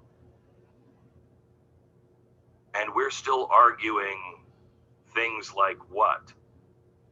That you're born as a man and now you can choose to be a zebra and we all have to, I mean, look at what we're headed towards. Don't you think we should stop and talk about this? There's no need for torture anymore. They'll literally be able to read your mind. But they're torturing people. There's no need for indoctrination camps. All that China has to do is just implant people with this technology, and they can rewrite their brain to be what? A Stepford wife? Or a mass shooter or something like that. Don't you think at times? Or just destroy their life. We're talking about the wrong things. That's like that last thing that he said. I think that all the time, guys, all the time. I'm like, we're talking about what we should call somebody, like they or them or whatever, and we're dealing with mass mind control technologies being used as if the world's a petri dish. And then he says it at the end. That is what I think almost every day. I got to play it again. I just want to play it one more time. We're talking about the wrong things. We're talking about the wrong things, and it's on purpose. It's on purpose. So I wanted to show you all that. I think it's awesome that Glenn Beck is talking about it. He kind of had things backwards, but what I'm seeing there when he's saying, oh, and now it's like when's the military-industrial complex going to co-opt this stuff? That's propaganda, because it's meant, like, people like Elon Musk and Mark Zuckerberg and these little mind-reading headsets that you can think something and something types out on your screen, or Elon Musk with the Neuralace, which you can connect you to the Internet of Things. Those came from the military-industrial complex. It came from our torture and other people's torture, where people committed suicide or died along the way. They have to try and cover that up, because the whole point of Elon Musk and Mark Zuckerberg coming out with these mind control technologies is so that they can be like, oh, well, they thought about it. That's what they're there for. They're there to be the poster childs for some of this trickle out technologies that the public will be lied to about where it came from. So you see, that article was propaganda, and it was saying, oh, when's the military industrial complex gonna start using this? When's it gonna start co-opting stuff? Which it was from there, and now it's coming out in consumer tech and in medical advancements and stuff like that. So I thought that was really cool. I'm about to send it to my dad. I was trying to pause my my webcam just now. I think I'm going to send that to my dad though, because my dad actually, he listens to Rush Limbaugh. He listens to Glenn Beck. I think he listens to Hannity. He watches Fox News. This could get him thinking about it. And my dad's being severely remote neural manipulated. Like, I mean, they almost killed him. You know. Hey, PRD 464 TWL. Thanks for doing all of this, Vulcan Wolverine. Well, I appreciate it. How do you say that without saying the letters out? Per 64 tool. You gotta get an easier name, man. But I like your name. I like. Cosflip USA says China, really? Yeah. PRD 64 TWL says, did y'all know that Ernest Hemingway was targeted? He told people that he was being gang stalked. Sadly, he committed suicide. I did not know. I love Ernest Hemingway. I can't remember the name of that book. Is it the one with the bullfighting in it? It would not surprise me. Gang stalking has been around in some form or another since the dawn of man. Throw this across. Yeah, gang stalking has been around. Jesus was gang stalked. I'm sure cavemen were gang stalked. Maybe not in as an organized form as it is now with DHS fusion centers and stuff like that. But then you had Nazi Germany. You had Mao Zedong's China, where people were definitely gang stalked. You had the Phoenix program in Vietnam, where political dissidents or people that the government saw as dangerous because they could lead people or influence people, were gang stalked. But they never had this advanced technology to mix the gang stalking with. So it's like if I wasn't hit with microwaves and I was being gang stalked, I could really make my gang stalkers look really stupid. I still can, even though I'm being microwaved, but it's a lot harder. I'm tired. A lot of them think I'm like a drug addict or something because, my spine is like being microwaved and cooked and my head is. If we were physically healthy and these people were gang stalking us, we would laugh at it. We would have a lot more adrenaline and energy to do some funky stuff, which we're still going to do. We still do that stuff. But when you're extremely tired and you feel like you're dying, it's impossible to deal with this gang. It's like today when I went out, it was just like all these parasitical creatures and gang creatures swarming around, not knowing what they were doing, but they knew that they were going to get money from it, right? And it was just like, it's hard to take when you're being remote neural manipulated so bad. You're so tired, your adrenaline is just so worn out. It'd be a completely different ball game. I know you guys agree with me. If we just had gang stalking, it would be laughable. I think we would still be speaking out about it. I'd definitely still be speaking out about it. It'd still be an injustice, but I'd still be living my life and being like, oh, these people can't, they're not ruining my life. They're just stupid gang stalkers. I'll talk to people who aren't gang stalkers, It'd just be extremely easier. PRD 64 said the foundation of what's real for targeted individuals have undergone a paradigm shift. Yeah. Well, we're just learning more. We just got to learn more, and nobody has all the information, especially because it's, you have to have certain clearances and everything like that. But we can get a great idea. That's why this consumer tech is so important. This consumer tech is so important because it can teach us a lot about what the technology is and how they're using it on us, by how the consumer technology works or how the medical technology works. Which let's go ahead. I feel like hey Jeff, man. Hey, Jeff says, Wolverine, what's up, homie? Nothing much, just doing a live stream. Did you see it? The Glenn Beck was talking about brain-to-computer interfaces, and actually, Jeff, I talked about when you were on Targeted Citizens live stream. I thought you did a great job, man. And I really liked what you were saying. I like it that you're getting that second wind or 100th wind or whatever. But man, you're an awesome guy. I'm gonna have to have you on and just if you want to come tell your story, on a live stream. But I was listening to that this morning, and it was a great little chat between you guys. He's doing a great job. I mean, he's doing a really great job. I don't agree with slamming Michael Barden, because I know that Michael Barden is a real targeted individual. We've got to remember this.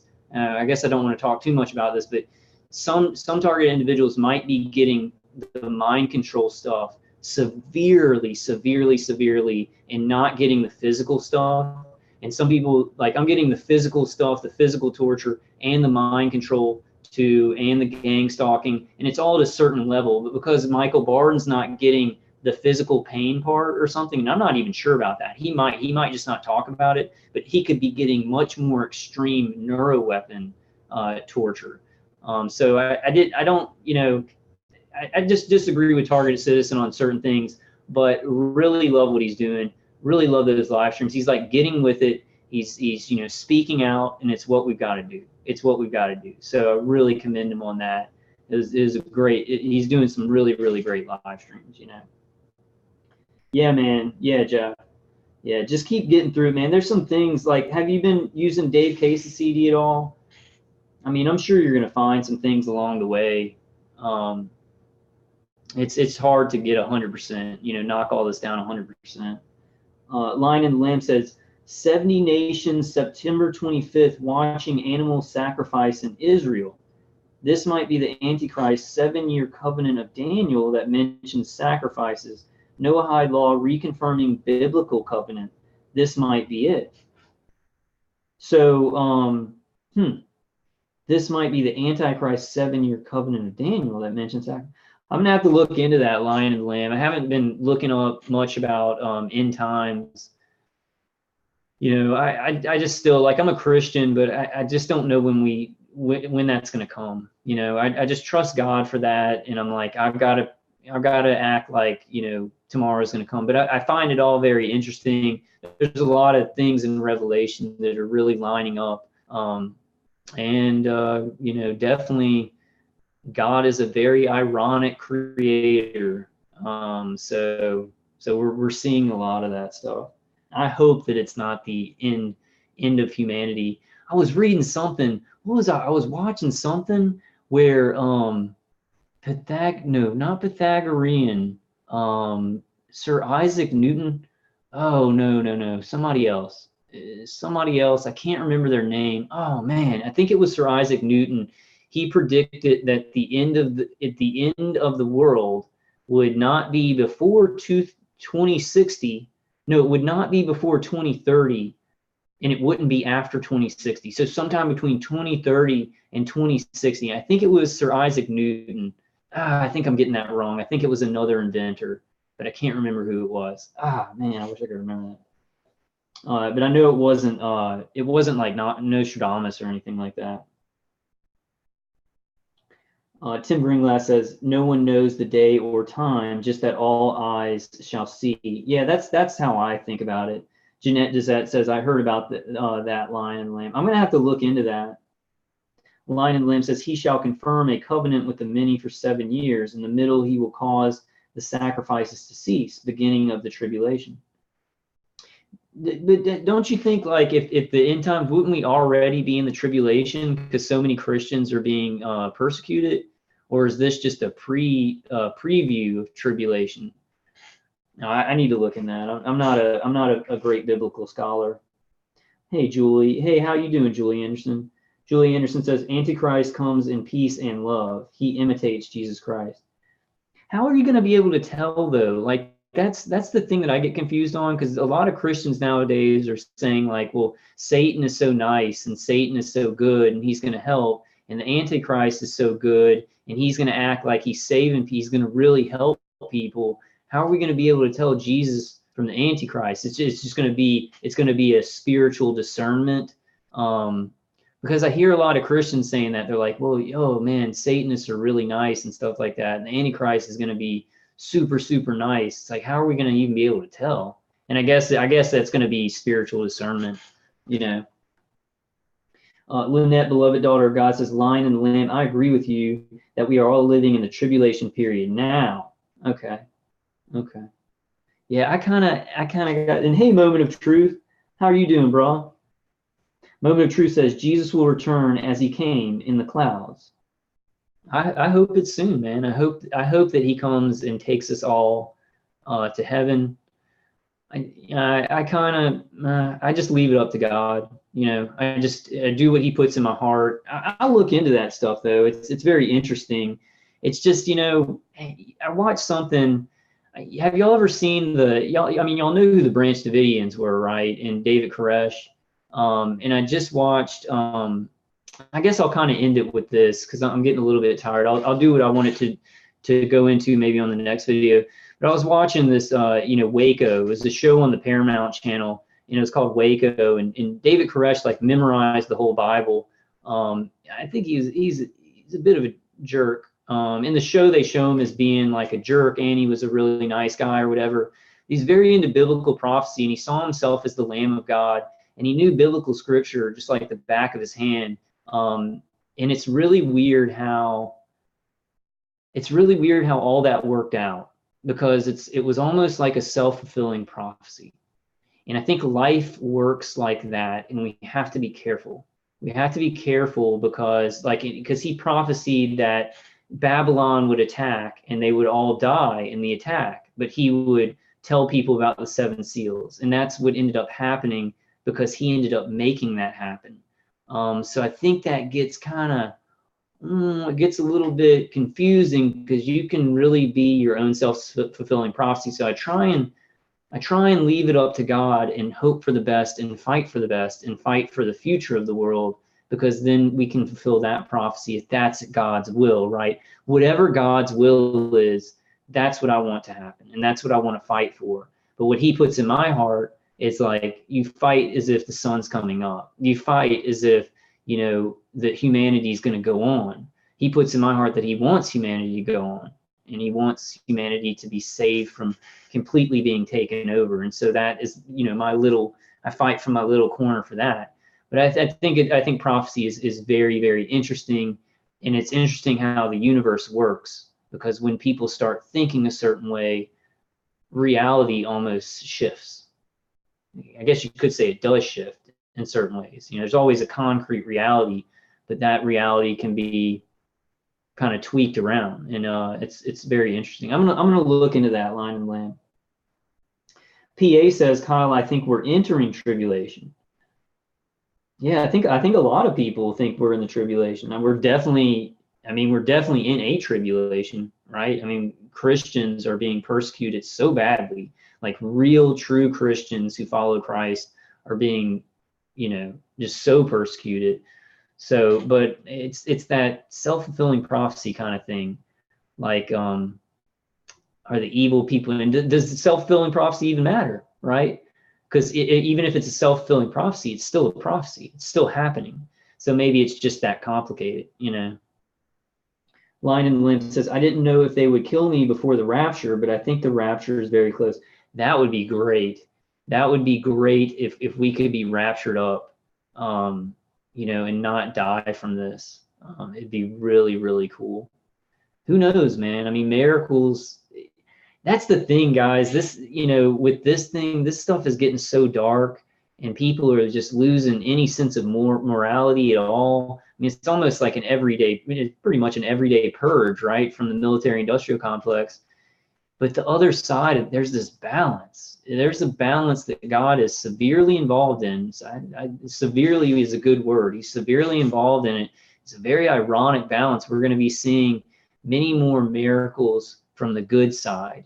I think that's coming up. And maybe in all that, the rapture will occur. Maybe end times will occur. I mean, I'm just going to have to see, because so many people say different things. They interpret the Bible in different ways. Just like a lot of people didn't think David Koresh was insane.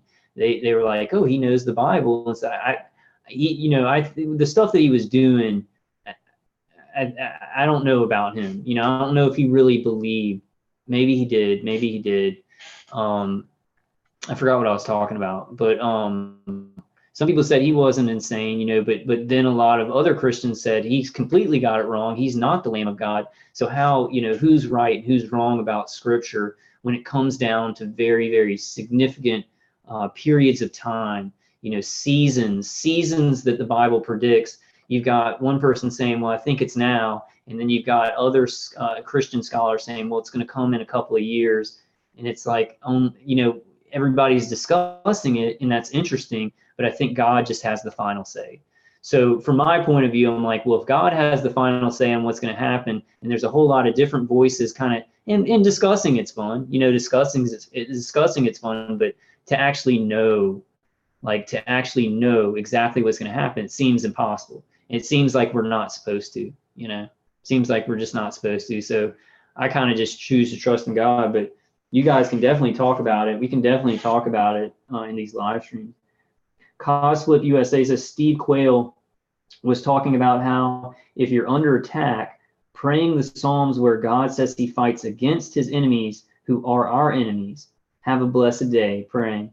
Yeah, I read Psalms. I read all of Psalms when I was put into the mental institution, like in 2000, I think it's 2013. It gave me a lot of strength. So that's very, very good advice, Cosflip USA. Thank you for coming. Hey, thanks all you guys.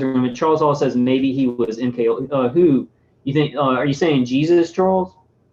Maybe Jesus was MK Ultra. JP says rebuke them in the name of Jesus Christ. Stops my attacks. I'm going to tell you guys something. I use the mantra Jesus Christ is my Savior. But one night I was like, that movie The Exorcist, where they say the power of Christ compels you. The power of Christ compels you. The power of Christ compels you. I started doing that in my inner voice over and over, and like the attack stopped.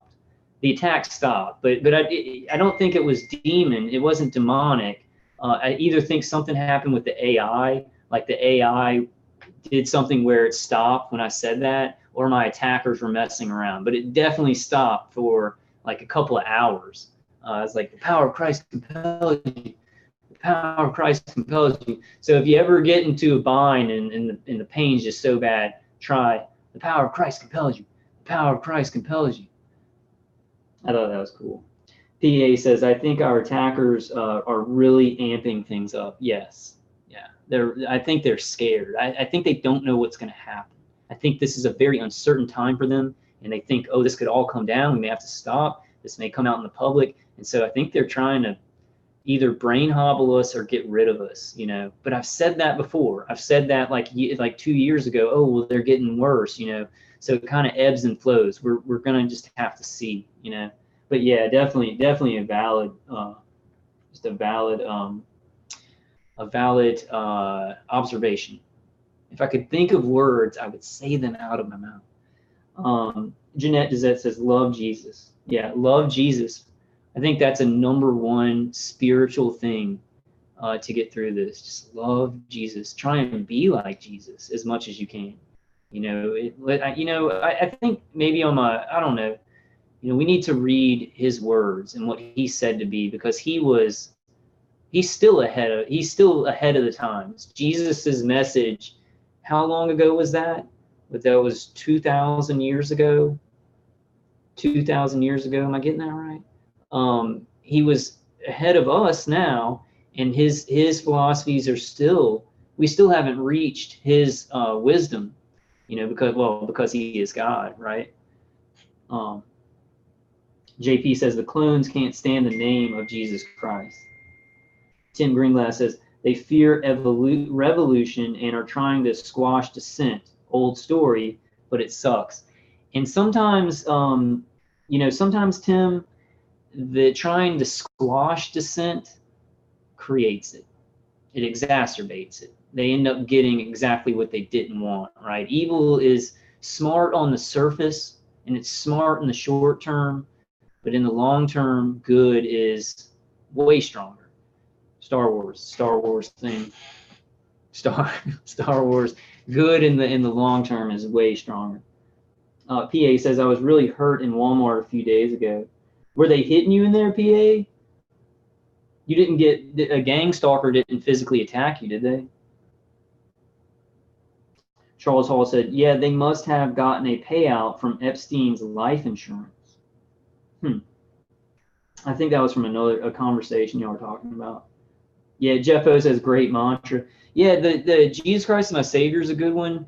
I do like the power of Christ compels you, because you feel like if there is, okay, so I think there's spiritual wickedness, and I do think there's, this is technology, but there's spiritual wickedness involved. There's some demonic energy, and I don't know scientifically how that works. It's spiritual, but so the power of Christ compels you. When you say it does have an effect, because I think there's some other crap getting mixed in with this energy. Don't want to go too far into that on this video. We got really religious at the end of this. I wanted, well, that's fine, that's fine. But I really wanted to just show this Glenn Beck thing, just show that solid evidence.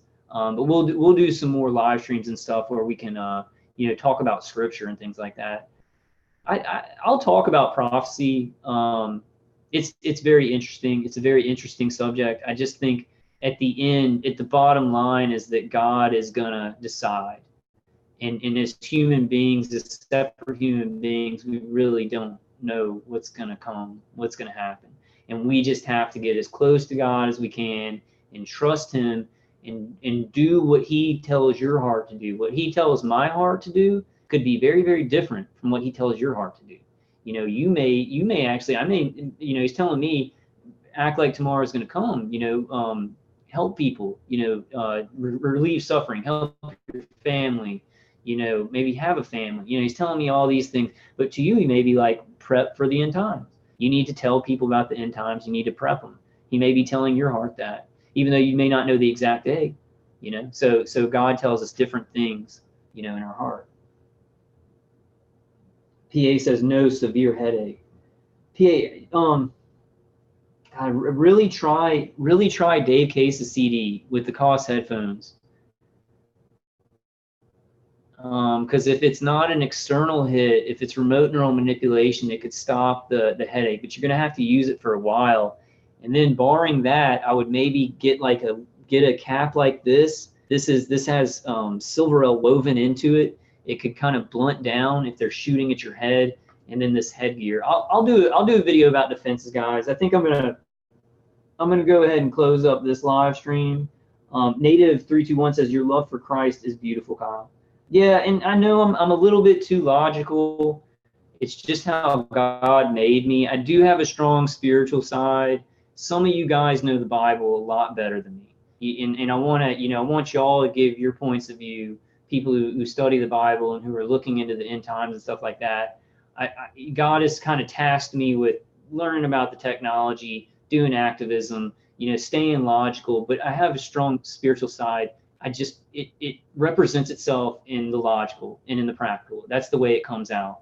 But some people, their spiritual side maybe come out completely on the spiritual, the theological, right? And I'm not saying I don't like those things, but y'all know how I am, right? And it's just how God made me. So I really appreciate a lot of you guys who are, pretty much scholars, Bible verses.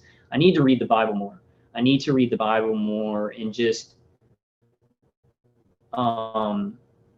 almost just soak in that wisdom. I've read the entire Bible in my life, but I definitely didn't memorize it, and it was all in different parts. I probably haven't read like a couple of books of the Bible, probably like 10 or 20 books of the Bible, but I've read a ton because I had Bible school in DeRidder, Louisiana.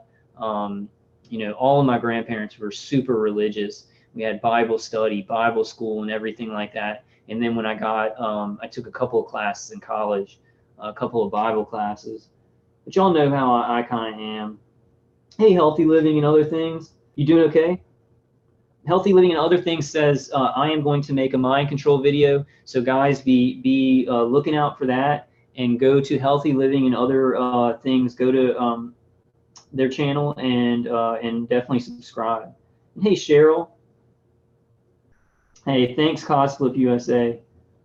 Healthy Living and Other Things says, Kyle, remember you have power of the enemy in Jesus' name. That's why I do the, it's weird because it's a logical thing, right? To have a mantra in my head, Jesus Christ is my Savior. The tone of it, it fights against the V2K because it's kind of covering up in my inner voice. But there's a spiritual aspect to that, definitely. The power of Jesus Christ's name, right? But it goes along with how God made me. God made me as a spiritual being, but it flows out in this very logical way. And that mantra also works like that when I use the name of Jesus Christ, you know. I think that sometimes, man, I've learned that when you're really physically messed up, like really, like talking about brain injury and stuff like that, it's very hard to spiritually connect. So God has tasked me with like help targeted individuals to do practical things so they can get a leg up, and then I can reach them better spiritually, right? And I don't know if you guys agree or disagree that if you're so messed up, you can still feel spiritually connected. I know that you can be spiritually connected when you're messed up, but you may not feel it as much. So it's like God puts it in my heart, give people practical solutions because I need to reach them, you know. So that's kind of some of the stuff that he's put in my heart.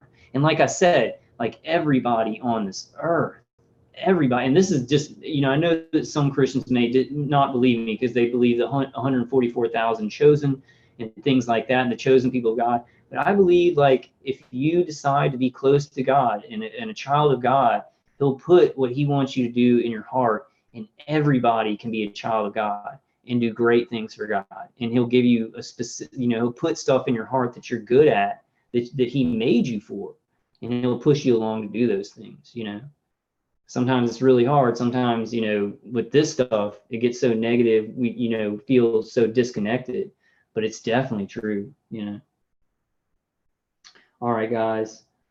I love y'all. I'm gonna go ahead and close it down. I'll do some more live streams this week, and we'll just see. I have a lot of information I want to get through. Maybe some short informative videos too, because I got a backlog of information I want to put out.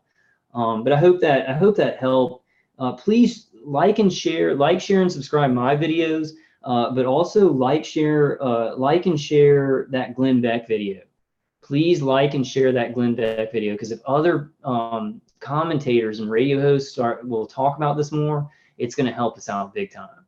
It's going to really help us out big time. We got to kind of correct it, because you saw in that article where he's saying, oh, is the military-industrial complex going to come in now and take these consumer technologies and use them for war? But they're already being used for war. The consumer technologies were afterwards. So we have to put in our 2 cents of what's really, really happening, you know, because propaganda will twist it. But all right, guys. Hey, y'all have a good day. Stay strong. Okay, so PA, you say, yeah, Kyle does a great job and really helps. Yeah, I'd maybe try and add some grounding too.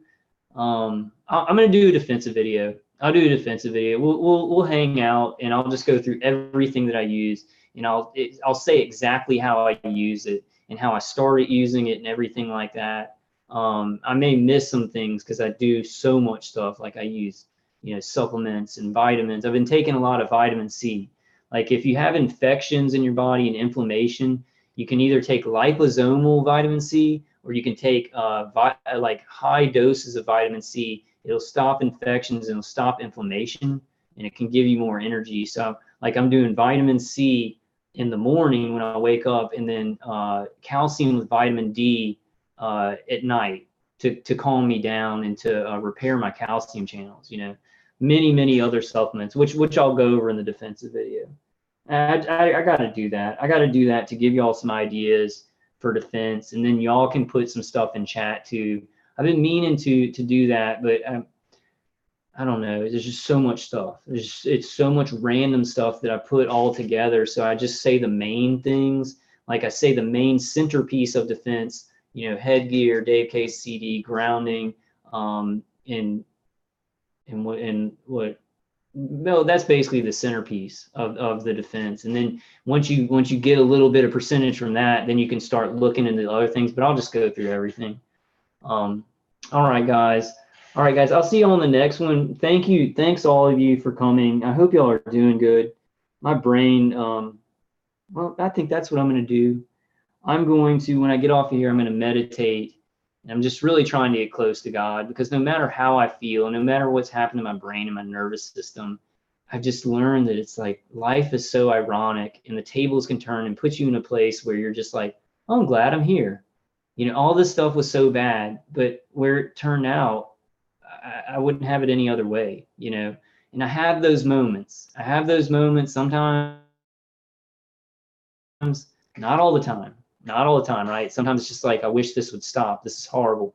But that's the power of God. And it's the power of really, truly getting connected spiritually with our Creator. And there's a definite psyop going on to disconnect people and say, oh, nihilism and everything's just variables and, you know, all this stuff to try and disconnect people from their spirituality, because our spirituality and our faith make us unbeatable, not just strong, unbeatable. Even when you're beat, you're unbeatable. You see what I'm saying? Your spirituality and your connection to God can make a, you know, just being completely beaten and your life destroyed actually turn into something where you win big time. And that's hard to explain, but I think we're going to see, some of us are going to see that. I think a lot of us are going to see that. Okay, I hope that a lot of us are going to say, okay, we got to have more faith. We got to have more faith. I love you guys. I'll see you on the next one. But just stay strong. Just keep trying stuff. Get your body really, really healthy. Be sure and take vitamins and everything like that, even though it's like that's not going to fix it. It'll give you a boost. If you feel like you have no adrenaline, get some adrenaline. I'm going to go over all that on a defense video. I love you guys, and I'll see you on the next one, all right?